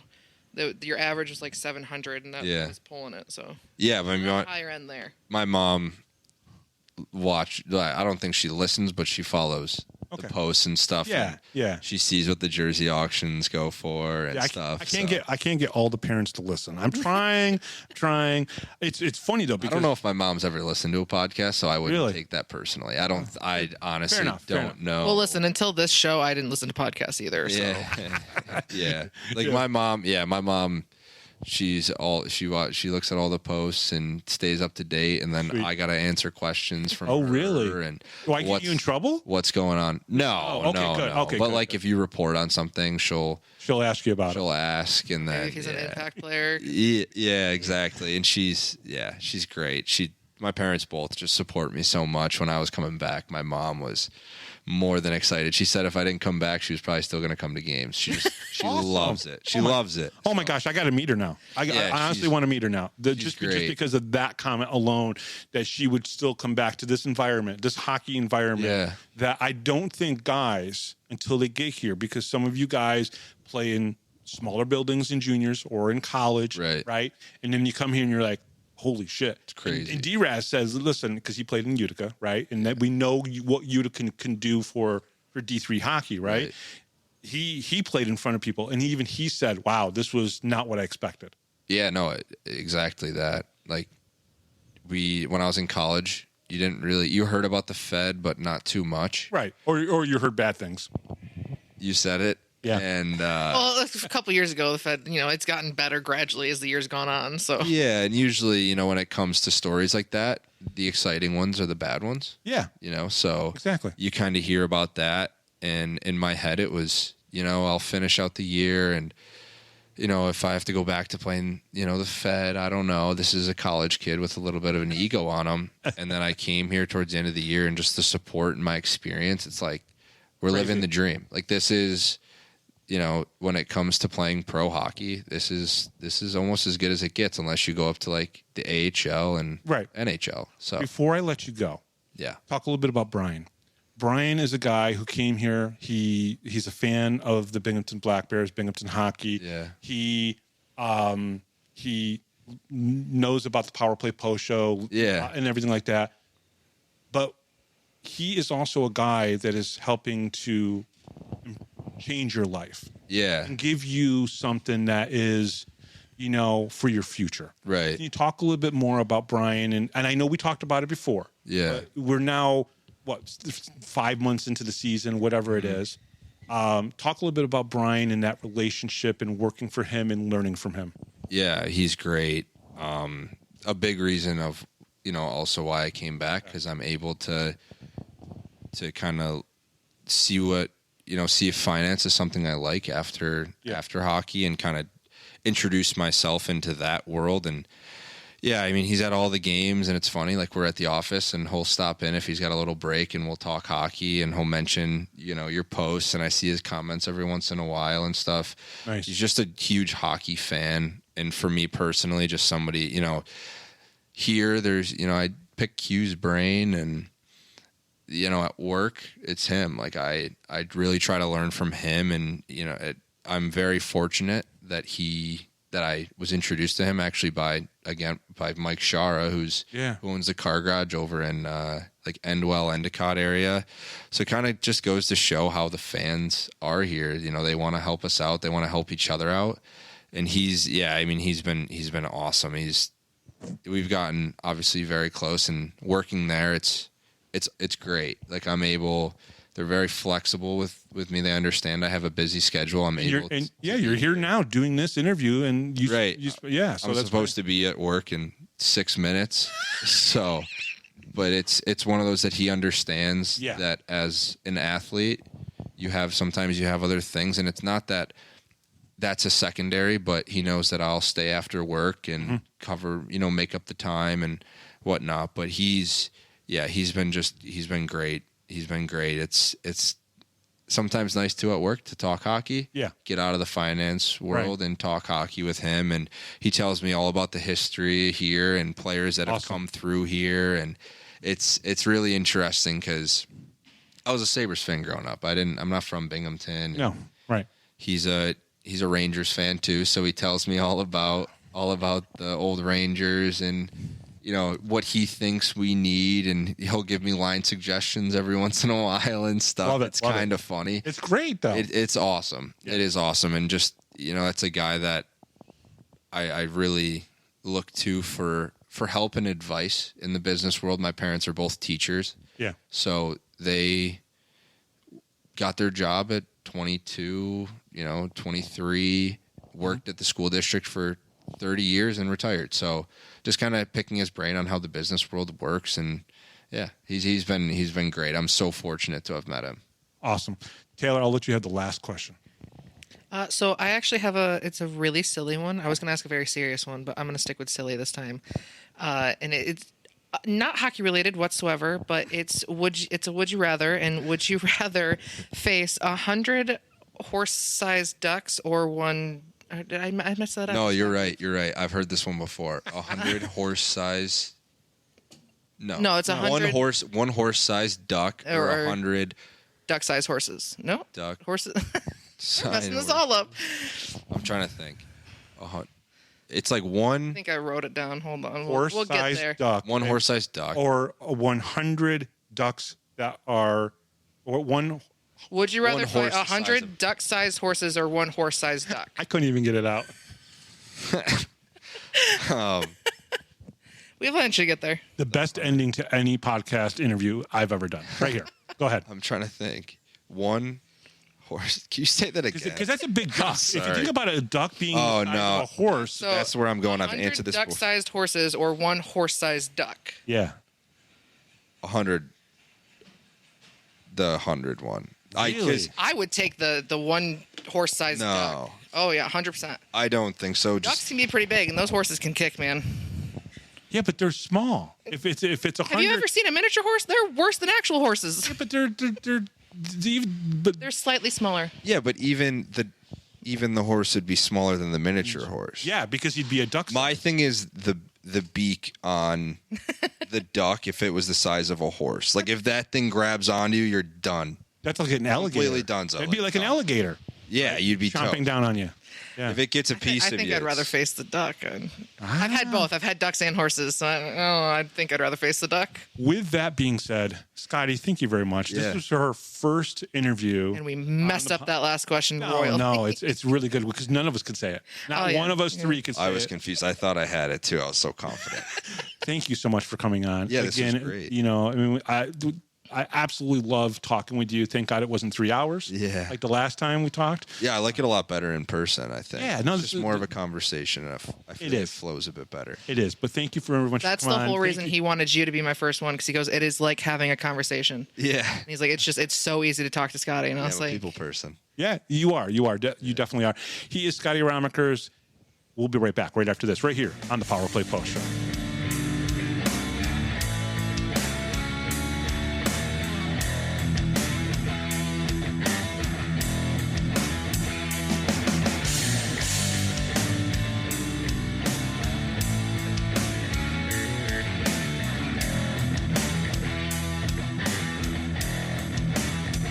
If you're a Binghamton hockey fan, then you need to check out binghamtonhockey.net for all your news, stats, information, the Binghamton Hockey Hall of Fame, top 10 lists, profiles, and so much more. That's binghamtonhockey.net. You're listening to the Power Play Post Show. And welcome back, everybody, to the Power Play Post Show. That was Scotty Ramaekers, and that was Taylor's first sit-down interview with one of the players. Taylor, let's just talk about this here for just a couple minutes. Were you nervous at all? I mean, realistically, I don't think that I was. We kind of talked about this briefly before. Maybe a little bit like coming up to the building, but it's almost like once you get inside the arena, everything melts away. I watched the practice and I don't know. After getting up there and getting situated and just kind of talking, we had talked quite a bit before we actually started recording. And I think, you've talked about it before, and that I feel like that's helpful. Yep. To kind of just have that open conversation and just start talking about things before you actually, get into the interview. But I remember you guys you're like, oh, and we're going to get started now. And I don't know if I did something or if I said something, but I moved And I just remember Scott being like, just breathe. It's okay. And I'm like, Yeah. I'm not that nervous. Yeah. Like, I really, truly wasn't that nervous, but you guys definitely made it seem like I was going to be. Well, it was your first time, and I basically flat out told him ahead of time. It's like, hey, listen, it's going to be her first interview, but I wanted it to be with you because I know that you can help make anybody feel comfortable and just, you have a great personality for stuff like that. And it really was. It was the perfect person to have your first interview with because you asked great questions. He even said that a couple times. Hey, that's a good question. I'm like, what do they need me for? If she's going to ask all the good questions. But it was great. I mean, he really likes to talk because, I remember we were waiting for everybody to come off the ice from practice and talking to Q and Brant was like, well, I hope you've got 3 hours slotted for his time. But it definitely isn't 3 hours. Don't worry about that. But it was a lot of fun. Yeah. I feel like it definitely, they're not kidding, man. It could definitely go a lot longer. Like you could sit there and talk for hours, it seems like. So I was like, worried because like I could have probably asked a million more questions if I had sat there and, kind of, we were just going back and forth about stuff. And like, the more we talked, I was like, oh, like I could talk about this, or I could ask this, or I could do this. And I really like limited myself to really get to the ones that I actually wanted to ask. But it was a lot of fun. It was just, it was very interesting. Can you say the final question now to us? Now that we've played it, it's been an hour since we did the interview. Can you ask that question now? Would you rather fight 100 duck-sized horses or one horse-sized duck? Perfect. Why couldn't you do that earlier? I couldn't do it. I probably still couldn't do it right now, but that was great. Now, I loved the fact that we had different answers here. You said, your answer was that you'd rather fight a horse-sized duck. Oh, yeah, 100%. And me and Scotty said, nope. We would rather have 100 duck-sized horses. Yeah, and I just listen. I don't know if you guys been around horses much, and I get it; they're a lot smaller. But I still wouldn't. I would 100% take on a duck that was horse-sized. And one that would be cool. That beak would. And ducks don't intimidate me. I've dealt with ducks my entire life, and I've dealt with horses for most of my life, and I would definitely take on a duck. All right, fair enough. Would you do this again? I'll let you in on a little secret right there. Yeah. The only reason that I was able to read through it is because I looked at my notes and because you took too long to get to the question. So I was able to actually pull up my notes and read it from my notes word for word that time. Perfect. Okay. So let me ask you this question. Will you do this again with me? Oh, 100%. Okay. It was a lot of fun. I was, kind of said it already, but I was there for a little bit of Brant's, interview that you were doing with him. Yes. I really wish that I could have stayed there the whole time, but I had to get going. But yeah, it's so like awesome to kind of like to see the things that we saw for one. And then to really have that like in-person stuff going on and be able to talk about things and, before you actually start recording, just kind of like the back and forth stuff. It's so much fun. It really makes you feel like you have this huge connection with the team and the players and all that stuff. And in a much different way. Yes. Yeah. It was a lot of fun. So yeah, I would 100% do it again. And the best part about it is everybody who met you for the first time or met you for the first time in person or whatever said, that's the voice. I hear yes, that's the voice. I knew I recognized the voice. They recognize your voice. Brant's reaction was probably my favorite so far because he was like, I didn't know it was this Taylor Welch. Honestly, I don't know if there's another one. But because, he's seen me, probably at Tully's before or at the away games and stuff like that, or just like around in general. Because, that's pretty much what Scott said too, is, he's seen me here and there, which is probably 100% true. But I've never just been formally introduced. So it was so funny. And Q during practice, they're out there on the ice practicing, says hi to you, and then looks at me and goes, "Is that Taylor?" Yep. I was absolutely blown away by that because I certainly wasn't expecting that and did not see that coming. Yeah, that was kind of fun. We didn't mention that, but it was great. Q saw me, looked, and was like, "Hey, Bob, how you doing?" I'm like, "Good." Is that Taylor? I was like, yep, that's Taylor. So, yeah. Listen, what we do here, they know that we take a lot of our time away from our families and just the way, what we do, just so we can talk about the team and provide information and insight and all those types of things. To me, today was a great day. Today was a lot of fun doing this. I'm glad that you're willing to do it again. And with that being said, I'm going to let you introduce or take us to our next interview. I thought you were doing the... Oh, no, that's right. Hold on 1 second. Okay, we'll Taylor. get to the interview in just a second. Yes, Taylor. Hold on. Taylor, just calm down. Hold on 1 second here. I still have something to read because I'm an idiot. It is time for the 11x14 poster giveaway. Please tell the fans this week's special code phrase, even though you don't really want to say it. Oh, yeah, you're picking on me with this one. But the code phrase for this week is Taylor's first interview. Yep. Okay, fans, if you are the 15th person to message Taylor with the special code phrase, Taylor's first interview, you will win an 11x14 player poster of your choice. The winner gets to choose from any current Black Bears player and will deliver the poster at an upcoming home game. Now, we only got 4 home games left, so, make sure you're there. Send in that special code phrase, and thank you for always listening to the Power Play Post Show. Yeah, and you guys will have to, let me know how I did on my first interview and if you enjoyed it. And if, we should, have me do them from now on or Bob. I'm just kidding. Don't do that. Okay. Yeah, definitely don't do that. And with that being said, now you get to hear Bobby's interview with Brant Sherwood. You're listening to the Power Play Post Show.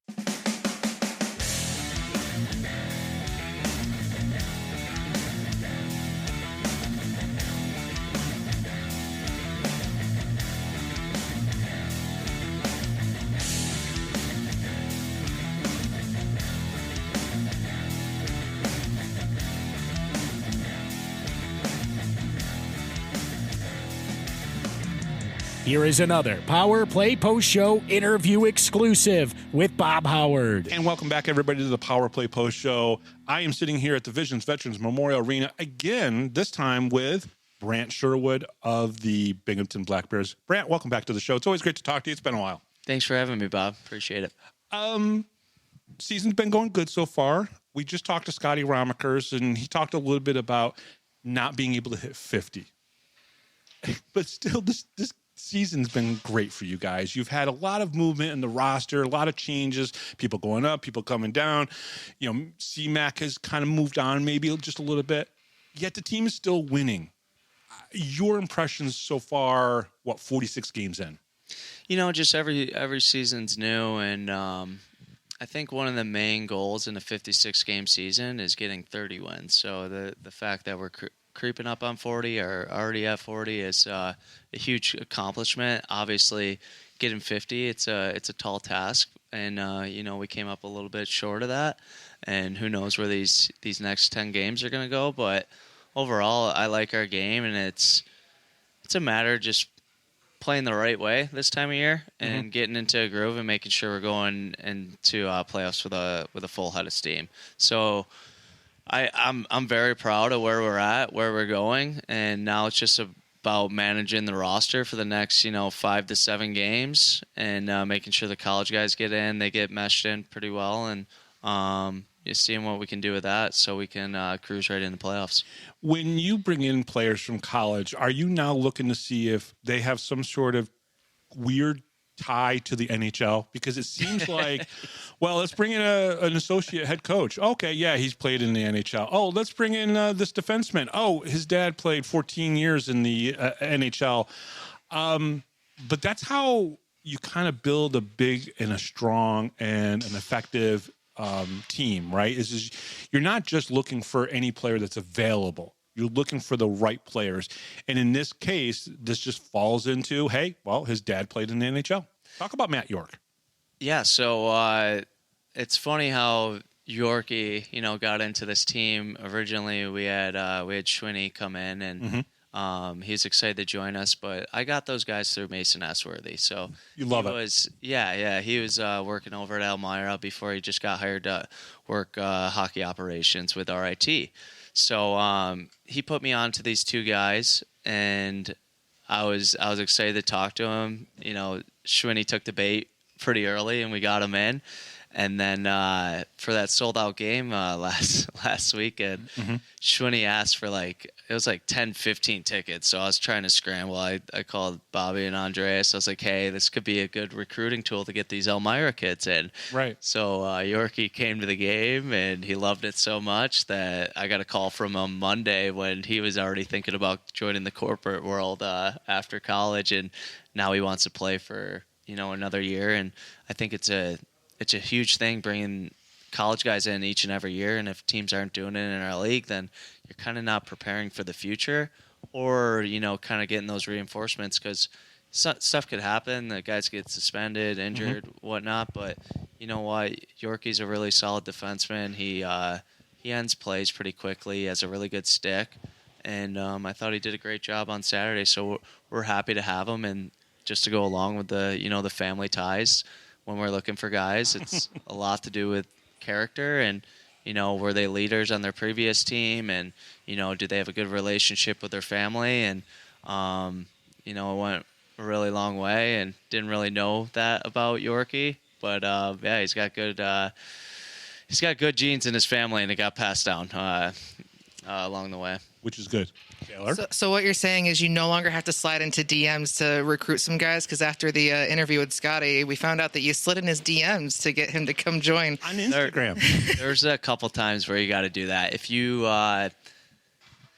sometimes college coaches, they might not answer, or they don't want me to talk to their players, and they'll have a strict answer. No, he's only going the SP or East Coast. And once you hit a wall there, you find some different avenues to go down. And yeah, I slid into Scotty's DMs. I actually did it a year early, and then I stayed in touch with him because he did the 5th year and got his master's degree. And now, luckily enough, we were able to bring in Scotty, and what a great job he's done for us on forward D. But I think he's a top 5 defenseman in the league right now. We talk about all the time hockey IQ, but Scotty, who does have a good hockey IQ, is also a very smart guy.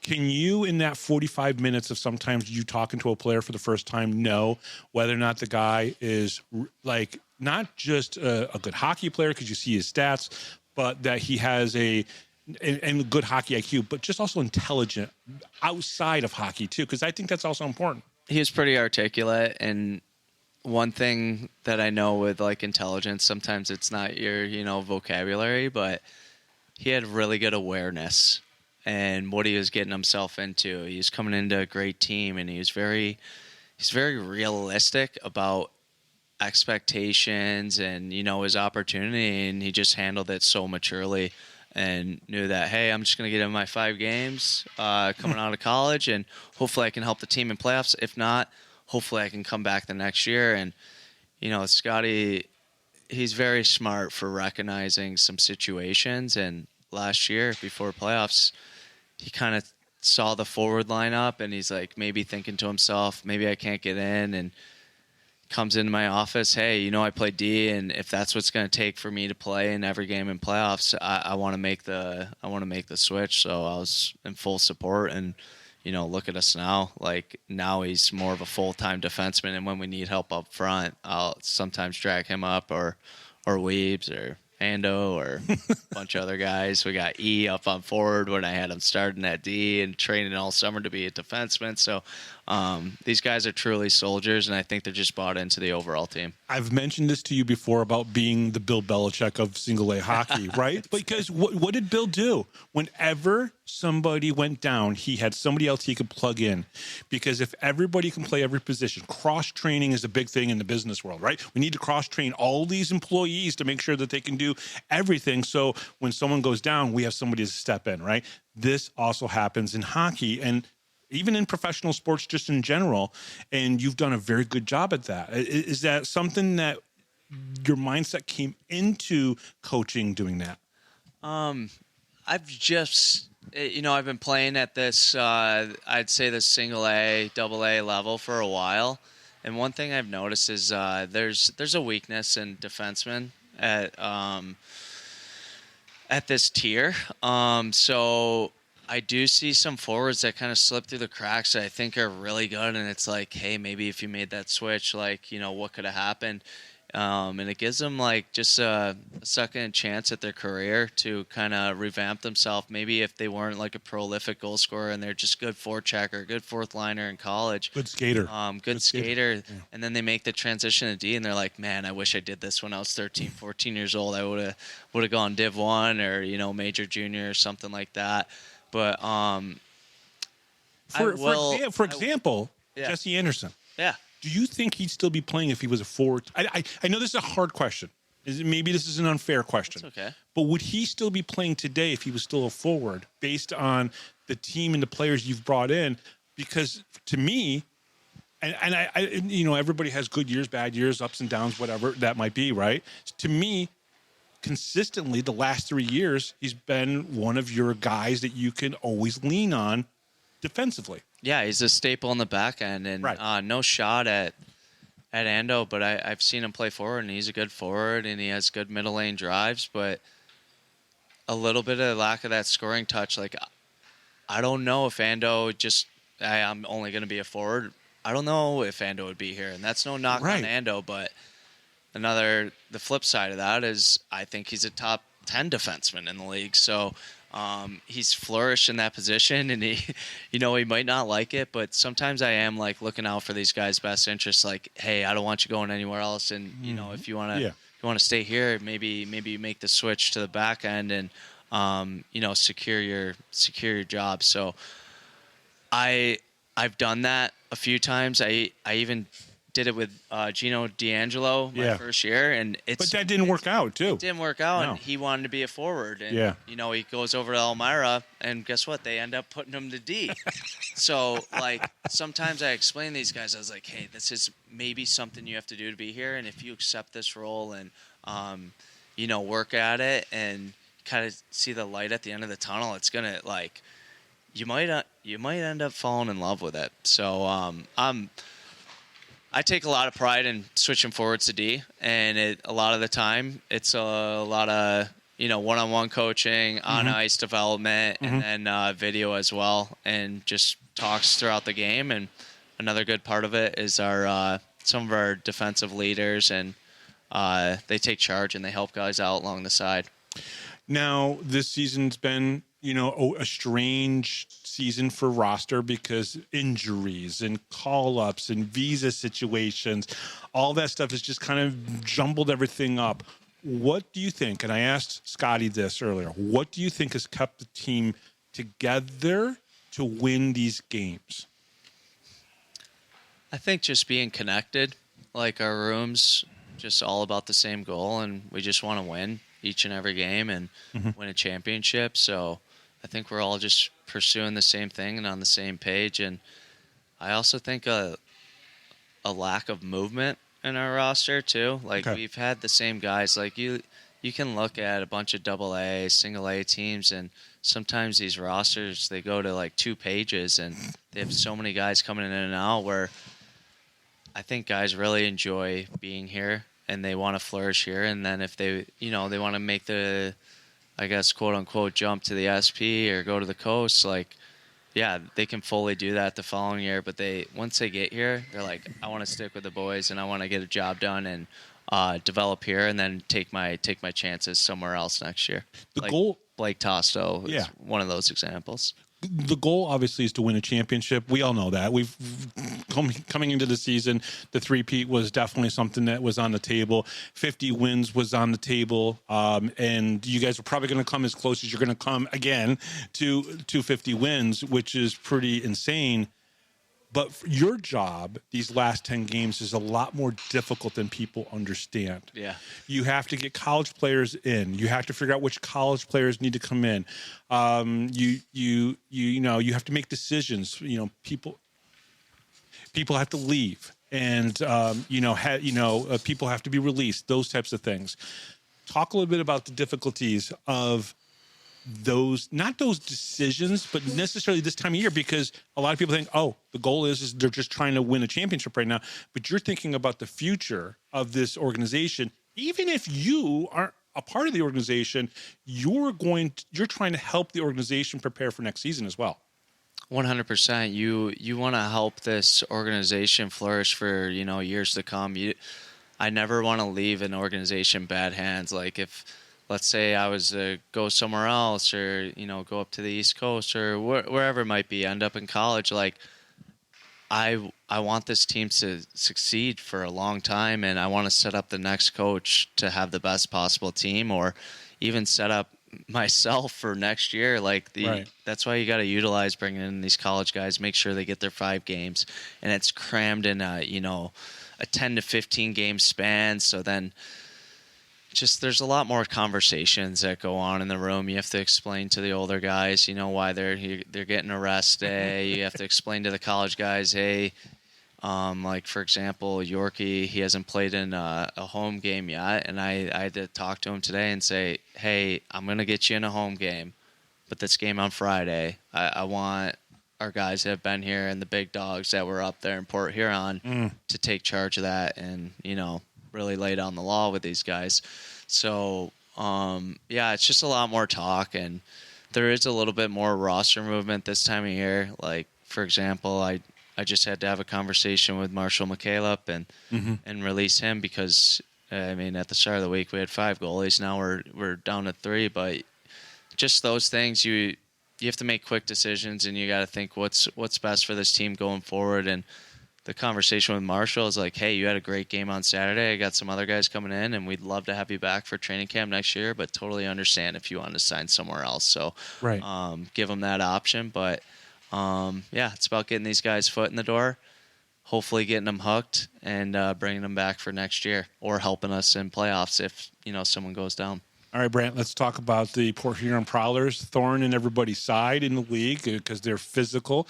It's been explained to me that they're a violent team, which is, we kind of laugh about it, but it's true. Yeah. And I know I've kind of gone off hinged a little bit on the podcast of just about the way they play the game and how, at some points you're like, oh, they play a good, strong physical game. And then it's like, then they just do something stupid.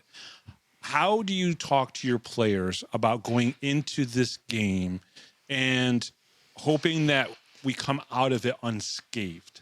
You know what? We're going to be physical against these guys, and every time we play them, I just tell them, play hard in between the whistles. We don't need any of the bullshit after the whistles, the scrums. And unfortunately, when we're up there, like, the officials don't recognize that, we're keeping our hands down, trying to protect ourselves. I don't understand how they don't notice because you just look at how many penalty minutes they have compared to ours. Look who has the puck a majority of the game. Look at where the slashes are going, the cross checks, all that stuff. So or the punches that don't get exactly. And that's when our guys get frustrated. And one thing that we talked about is just shutting our mouths with the refs. Like obviously you get very up in arms and pissed off, and you probably say things that you shouldn't have. And it's funny that the refs are searching for that more so than the physical, violent abuse. But it's, they're a difficult team to play just based on how the officials manage it. But I don't think they're like skilled and good at hockey. I just think they play like a bunch of scumbags and try to drag guys into, not a hockey game, just all out, just let's use our stick as a weapon tonight and see where that goes. And personally, I don't think they're tough either. Like, Brockway might be somewhat tough. Because Reggie Millette did make a comment after the last game and said that the Black Bears are soft. Well, it's funny, Reggie. This is a message for you, but, thanks for buying us 20 to 30 seconds on that 6-on-5 for a block shot that you had to basically get crawled off the ice like you were in a war. Right. So block shot. I guess that hurts a lot, but it caught our breath quite a bit to finish off that comeback. Obviously he won't be in the game this upcoming week because he's been suspended. Brian Parsons is suspended, so a couple of their guys that like to kind of mix it up a little bit won't be there. Do you think that they'll try to come in and play hockey against you guys? Because when I've said this in the past, when teams try to come in and play hockey, real hockey against you guys, other than Athens, I don't think anybody's been able to keep up. Yeah, I mean, I go Athens, I go PD, Carolina. They always give us a good run, and they're really great games. And you kind of we just end up on the right side of things, however which way. Maybe it's like a timely save from Dom, a timely goal, whatever it might be. But yeah, with Port, I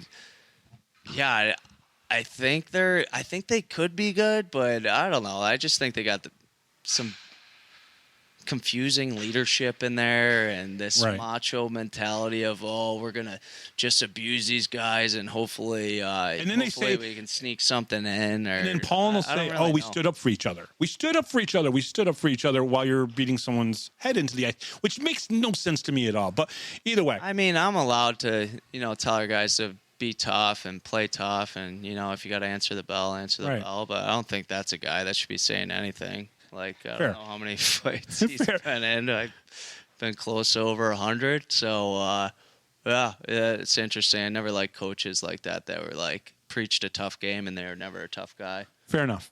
Okay, so 10 games left. All right. Obviously, we got to get the rookies in. We got to get the college guys in. We got to get the goaltenders, a couple of the goaltenders in. You just brought in Dyson Skinner. Why do you think Dyson Skinner is going to help this team? Well, first, I was, if there was any concern of mine, going into this final stretch, it was the reinforcements in the net. And I thought, Wyatt did a solid job, but an average job. And I really wanted someone to come in and push Dom a little bit more. And I think with Brandon Shane's getting signed and Dyson Skinner, coming to town, I think we'll have a little bit more of a healthy competition for that 1B. And it is Dom's not. I think he's the best goalie in the league, and I don't think anyone's going to be, taking that net, but I want these two goalies to make my life a living hell and make me question it a little bit. But we don't want to be you and have to make decisions. But Taylor and I say this on the show all the time, and it's so true, because these are not – when you're the best team in single A hockey for 2 years in a row, going into your third year in a row, you don't make easy decisions. There's not easy decisions. It sucks, and it's just I'm always just going to try to do what's best for the team. And, it sucks losing guys, and I wish Wyatt nothing but the best. Mm-hmm. And I hope he finds a starting job somewhere. And that's, something I told him is he was asking me if he should play this year or maybe wait out to next year, and I just told him there's only 14, open nets. Yeah. And if you can secure one of those, go get it. That's the way to do it, go and play. that's the way to start off your pro career, and then who knows where it can go from there, because I think it's just a matter of getting as many games in as you can possibly get. So I've characterized one player on this team as almost a complete player. I'm going to say his name. And then I want you to tell me why I'm wrong that he's not a complete player. And that's Jacob Shankar. I've said it on the show. He can score. He can pass. He can hit. He can fight. He can do a little bit of everything. Okay, so why is Bob wrong here? You're not wrong. Shanks does it all. And honestly, I think him getting hurt was the best. Really? Why? Why? Explain that. This is important. Why getting hurt matters here. What did he learn?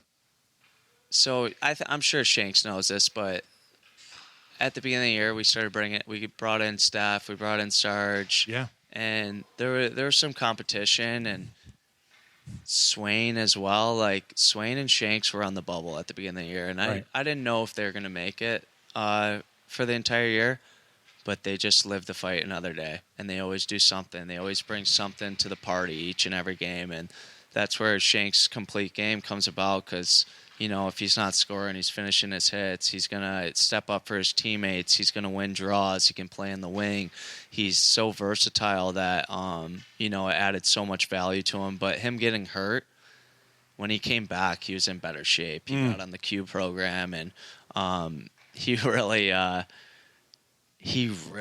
got his skating down. I think he was a little slow to start the year, but now he's on the hunt a little bit better. He's being a better F1 for us. He's recognizing situations when he's in F2 where he can anticipate and maybe cause a turnover if F1 gets beat or pounce on that wall if they're coming up the strong side. So his reads have come a lot better, but his legs have really found himself. And, I can't say enough good things about him. He's also such a great dude off the ice. Yeah, he is. Like, he's at the rink. Him, Dom, and D-Raz are first ones to the rink every day, along with Kirkby and Jansen as well. And they stay all day. They hang out. We just saw Shanks on the ice doing some lessons with some kids. He'll probably come back later, maybe even get a workout or stretch or hop in the hot tub or do something. And then I should show up in my microphone when he's in the hot tub. Hey. Yeah. Hey, how you doing? Hot tub time with Jacob Shankar right here on the Power Play Post Show. That might be a new segment of the podcast, Tub Time. I like it, Tub Time. But another big part is, like, he's such a great guy off the ice, and all these new guys that have been coming in. I tell everyone CC's the captain over at Whitney Point, but Shanks is wearing an A over there, and he's helping guys get welcomed in and make them feel comfortable, because he's been in that position before where it's unknown and where is this going to head? Like, got a lot of questions, and he's there to answer them quickly. So it's amazing how quickly players who come in who are rookies become leaders, but I think that's because it starts at the top and works their way down. And I'm not trying to make your head any bigger than it is. But if I said to you that CJ Stubbs is the best player in this league, what would you say? I'd say correct. It's different every year. Last year, I would have said Tyson Kirkby for sure. But, like, things change, and, Kirk's is battling injuries, and other guys step up. And I think Stubbsy starting the year with us, having a great training camp, coming in ready to go. It's been cool, and he's just been running with it. I also think Q's played a big factor with Stubbsy, because I played with Stubbsy and played with Janny, and those guys were a little bit better than me, so it's kind of hard for me to tell them what to do sometimes. So Q's had a great influence on Stubbsy, and I think it's really paid off with the power play, especially in his routes and how he's scoring goals off that. But also at the same time, like, Stubbsy's had this in him the entire time. Right. He's taken a little bit more of a leadership role. The one thing I saw crazy yesterday was Stubbs was working out very intensely. That's not a He's Stubbs usually not too much in the gym. He's like a once a week guy, but yesterday he was really getting after it, and I kind of had a chuckle about it with him. Okay, so if I said that Bondarenko is the best playmaker in the league. Correct, he is. Okay. And you know what? I think Bondo gets a little bit, overshadowed from Stubbsy. Yeah. They're a fantastic pair. I'd say, right now they're the best two forwards in the league, and it is a sort of tandem, but, Jansen on that line is so complimentary, and he's Johnny on the spot, going to bury those goals. He's going to put pucks where they can get it back. But, man, don't sleep on Bondo. Like, that guy creates so much with his legs. And I can't even imagine if he didn't have that, 10, 15-game skid. Or it was 20-game skid 20 without games. goals. But he makes everyone around him better, and he really pushes the pace on the ice. I'm super proud of those two. And lastly, I want to talk about somebody who came back. We didn't know he was going to come back, and then he made the decision to come back. How important is it to have the IQ, the mindset, the heart, and the soul of a Kyle Steffen back in this game with you guys on this team? It's huge. So I will say the past 3 weeks, Steph has been one of our best forwards. Tell us why. I would say puck pursuit. So his hunt mentality of breaking up plays on the forecheck and his anticipation to know when to go and know when to kind of, let the play come to him. He really breaks up plays and causes turnovers. And then I'd also say his backtracking. So when they lose a puck or his line mates lose a puck, they hunt to get it back, and they'll do everything. So he does a lot of strips to the neutral zone, but also, having a good net front presence, having a great shot, goes a long way for Steph. He's a little banged up right now, so hopefully we can get him back in the lineup next week. How did goalie sessions go this morning? What did you think? I thought they went really well. It was a little crazy with 4, so we went separate ends. Usually we're doing it in one end together and really focusing on it. But Q said him, Shantz, and Dom did really well, and had good energy and aggressive play. And down in my end with Skinner and Michaela, but it was great as well. They got to work on playing the puck a little bit, and I thought the overall intensity of the practice kind of started from the goalie session and it carried throughout. Before I let you go, we have, I think, 2 of the Blizzard out on the ice here with your guys. I want you to step away for a second as a head coach, but as somebody who knows these players really, really well, the players that are on the ice teaching these kids. I saw Gavin last year. I don't know if he's doing it this year, but I saw Gavin last year out there teaching kids how to play. But you have 2 of the girls from the Blizzard here. What's that mean to you that hockey, I mean, we just saw the U.S. men's and women's win gold, which is special for the U.S. And that, here we go. We've got 2 young girls out there learning to skate and play hockey from your players that you brought in. What does that mean to you? I absolutely love it. It's just like any way to get more kids hooked on hockey. And I'm sorry to the parents because their wallets are going to sting a little bit. But no, they have such a cool opportunity. And, what we do with the lessons in the afternoon. First of all, thank you to Visions Memorial for allowing us to do these skill sessions and not have to pay for the ice, so our players can make more money on the side. And we get a lot of crap for like, oh, they're over the cap, blah blah blah, but this is an awesome way for players to continue to work if they want to get into coaching and make some more money on the side to keep them afloat, so then they're not going home with pennies in their pocket to end the season. But I think it's amazing what the Black Bears have done, with this hockey community and brought people in, and these kids get to get dressed in the same stalls that Eric Carlson was getting dressed in, Mark Stone, stuff like that. And Mark Stone is still playing pro hockey at a high level. He's a captain in the NHL, and he played here. And all these people, all these kids, even your players get to sit in the same stall that he was at. It's so cool, and it is. It's something that Q, Jerry, Larry Pierce, Andreas, Eric, he's the rink manager that he just got hired in Union. We all talk about how we want to just grow the hockey around here, make it better, and hopefully, we might be able to see an NHLer coming out of Binghamton. Another like one. Jerry did once upon a time. So that's obviously, we want to win a championship, but also we want to represent the community professionally and make sure that these kids are developing and getting better. And it's a direct result of, Black Bears hockey. I mean, look at the way she skates. I never skated that good when I was her age. I'm sorry, I didn't. And I was taught by a figure skater how to skate. So hopefully Dan doesn't teach her how to flick a puck in the stands. We don't need that, though.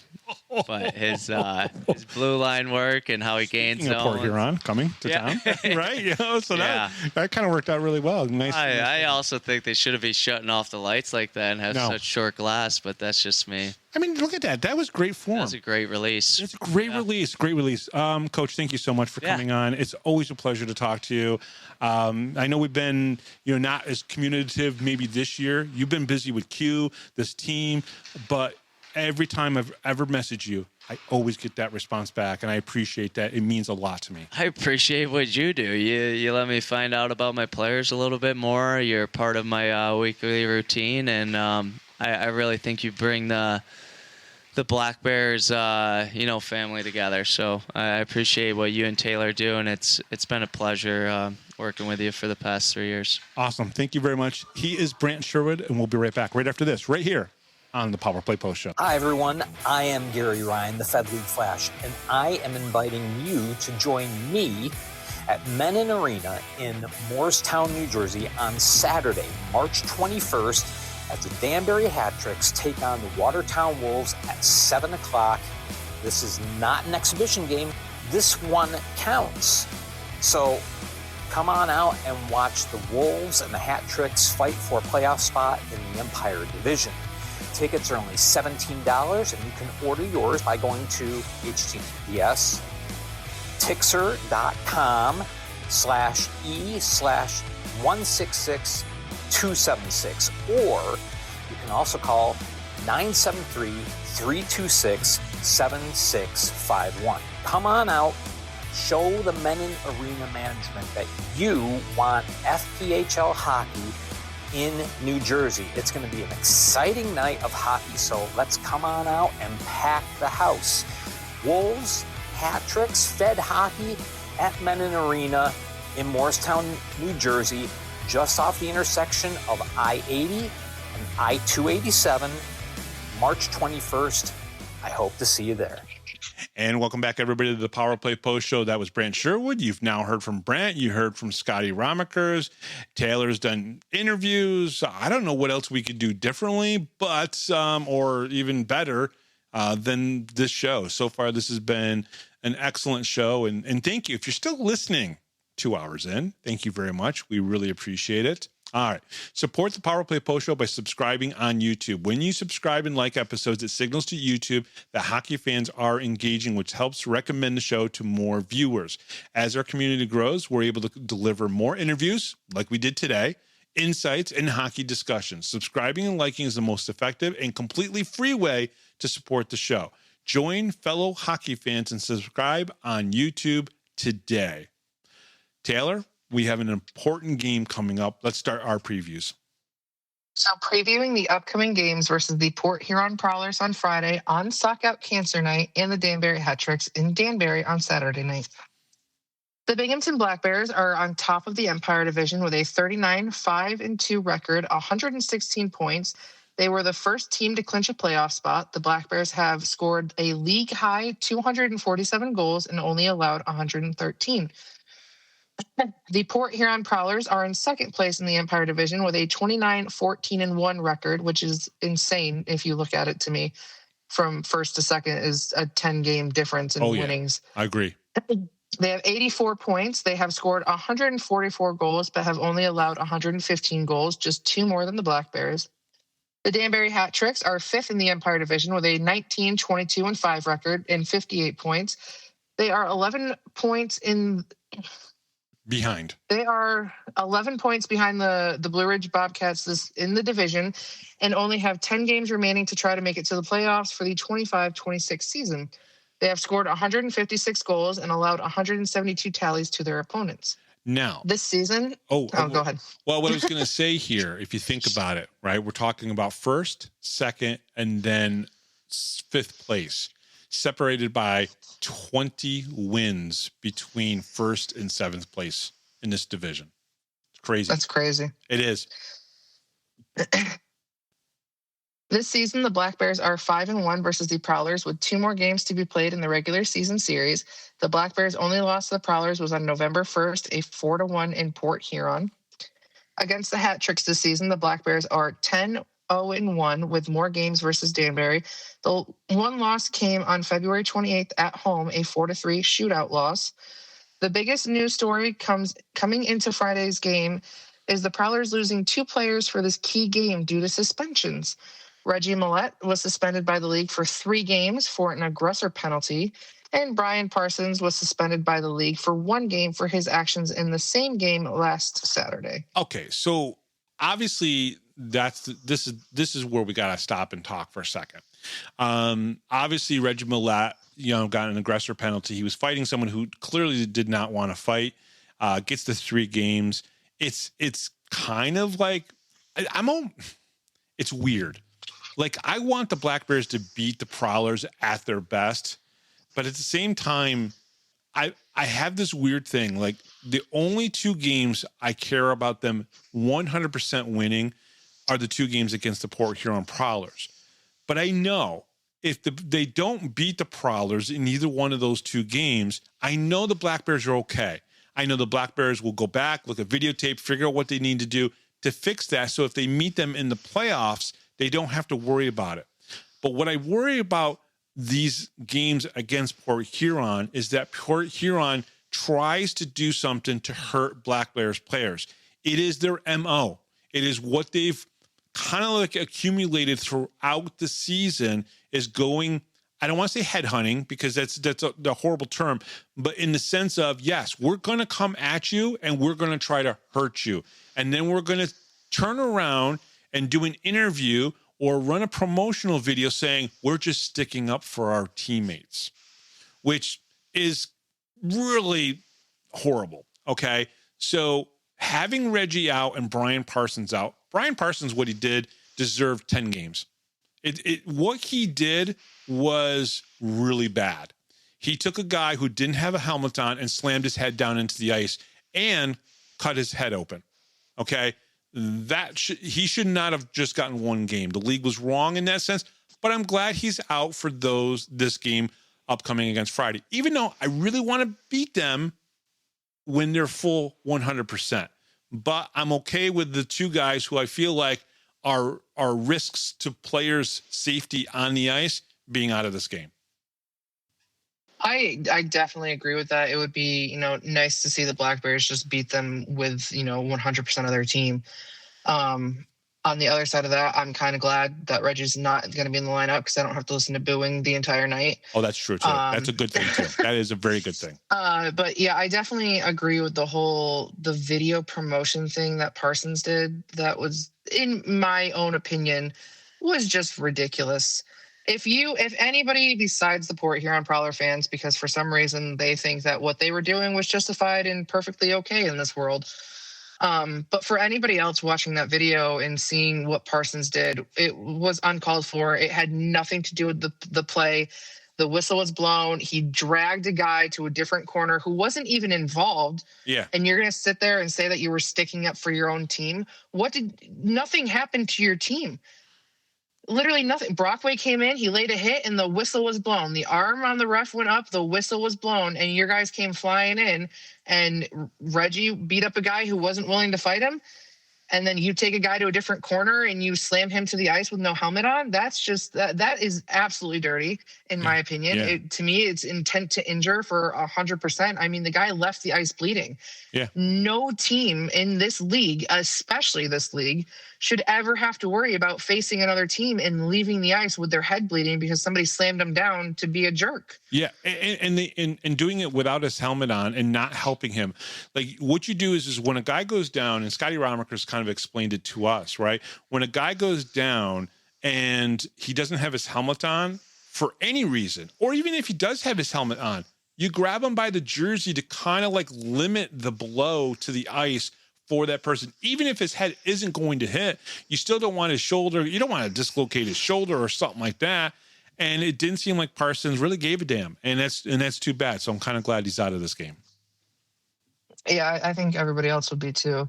I mean, was it before where if you were suspended, you couldn't travel with the team? Is that a thing still, or is that not a thing? No, he can travel with the team because if Parsons, when the Friday game is over with, Parsons will be able to play the next game. And I believe they play Watertown on Saturday night. So no, Parsons would be eligible, so he can travel with the team and be with the team. Matter of fact, he could just be in the stands watching the game.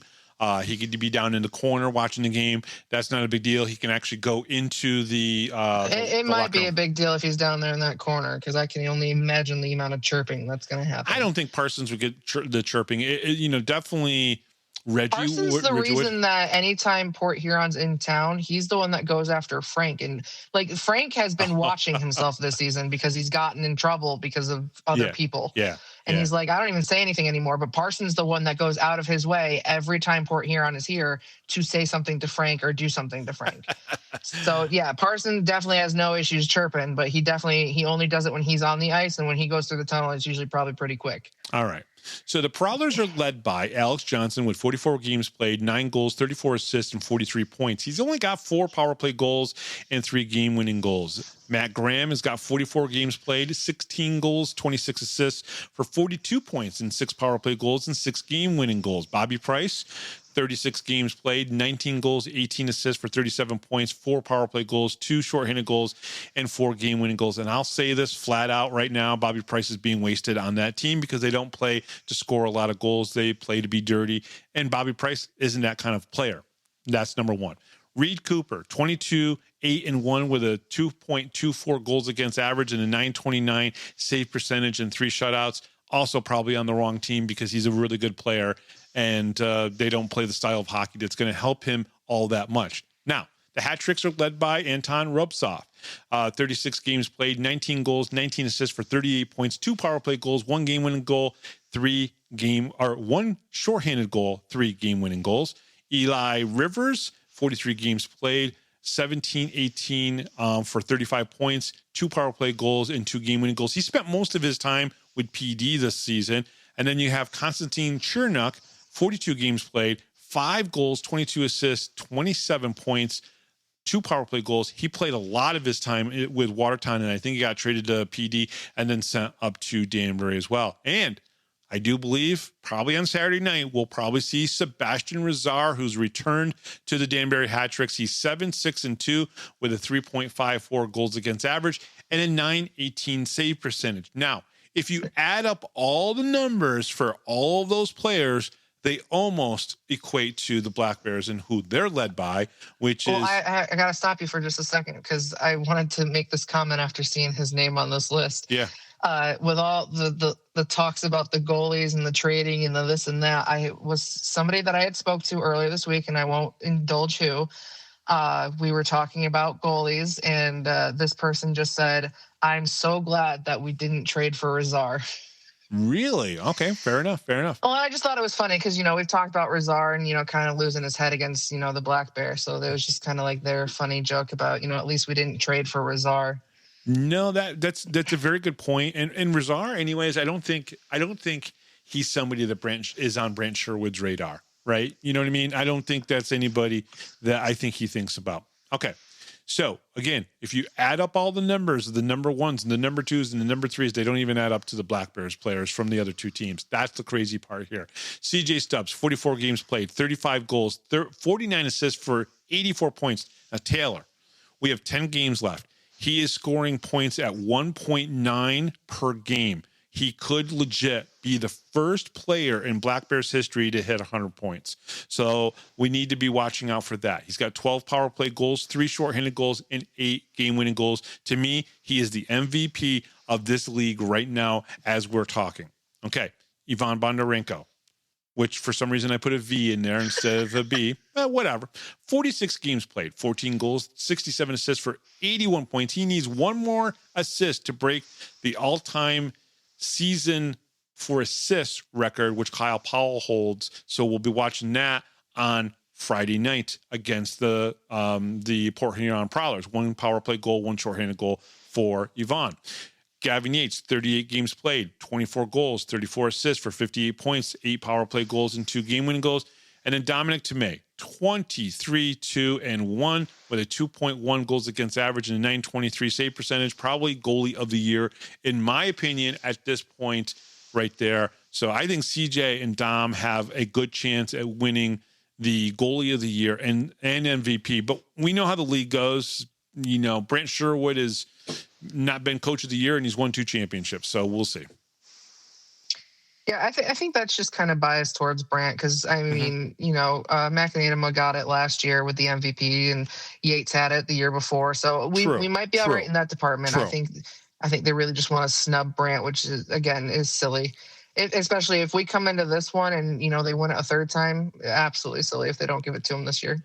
Yeah, I agree. All right, so Binghamton's power play is ranked first, 69 power play goals, 27%. PK is ranked first, 27 power play goals against and 88%. Now, I will say the Black Bears and the Columbus River Dragons are tied for first place on the power play. They also are 27%. We've scored more power play goals. They have done it in less amount of power play chances. Okay, so there is that there. But Columbus is the first team in about 3 months to catch the Black Bears when it comes to the power play. Now, Port Huron's power play is 11th with 39 power play goals and a 14% conversion rate. On the penalty kill, they are ranked 3rd with 36 power play goals against and an 85% kill rate. Danbury is ranked 12th on the power play with 29 power play goals and a 14% conversion rate. And on the PK, they are ranked 5th on the power play with 37 power play goals against and an 83% kill rate. It is amazing how the two teams we're playing against are very similar special team-wise. Yeah, I know. I'm looking at these numbers, and it's crazy how close they are. Yeah, I totally agree. Taylor, before we go, did you have a good day? Because I know today was your daughter's birthday as we're recording this here on Wednesday, and we spent a lot of time at the arena today. Yeah, it was awesome. Today actually it was like the perfect day because there was something at the school for my daughter, but my mom, we had talked months before about my mom going, and then you had reached out to me about doing this interview, and I was like, it was like perfect timing. Like there couldn't have been a better day to do it. And it was so nice to kind of take a break from my actual job, go and sit at the arena, but not have to worry about like game day stuff and just be there and kind of see everything unfold and everything that, the inner workings, I guess you could call it. Yeah, it was awesome. It was definitely a lot of fun, and I would 110% do it again. Perfect. All right. The Power Play Post Show is available on all major podcast platforms, including Spotify, Apple Podcasts, Pocket Cast, YouTube, Amazon Music, and iHeartRadio. Just search Power Play Post Show on your favorite app, and don't forget to subscribe. Join the conversation on Facebook. Search Power Play Post Show and become a part of our community. Be sure to like, comment, and share our latest episodes with your friends. Looking for everything Binghamton Hockey? Visit binghamtonhockey.net, your go-to source for stats, history, and all things Binghamton Hockey. Thank you to Rob LaPulse. No, we're going to wait on that for a second. Okay. I just want to say one thing. Don't forget to miss it on Sunday. Binghamton Black Bears equipment manager, Aiden Burchard. We also interviewed him today. I did that. Taylor was long gone from the arena, but I did have Aiden. I recorded with Aiden, so Aiden will be on the show. I've already notified Dylan Konecki. He said he's going to listen to it on his way home from Charlotte to Bridgeport as they're playing against the Charlotte Checkers this weekend, and they'll be on a plane coming back. So that'll be very cool. But Aiden will be on the show. We should have another guest possibly on that show as well, because I should be recording with somebody from Hockey for Hope tomorrow. So that'll be pretty cool. And then I'll probably have to take a break from talking to people for a couple of days to get my voice to be back to normal. I have to record something for the Binghamton Black Bears that hopefully you guys will find out about soon enough. We'll see how that turns out. So I got to get that done. But it's going to be a great weekend. Hopefully the Black Bears get through the Port Huron Prowlers as well as they can. And all right. So thank you to Rob LaPulse, our MC, John Patitucci, our music director, and from the Binghamton Black Bears forward, or defenseman, Scott Ramaekers, and head coach Brant Sherwood. I am Bob Howard. She is Taylor Welch. And don't forget, Taylor's first interview. If you're the 15th person to send her a message, you will win an 11x14 Binghamton Black Bears poster. Thank you very much for listening, everybody. I know this was a long one, but I hope you enjoyed it. We'll talk to you next time right here on the Power Play Post Show.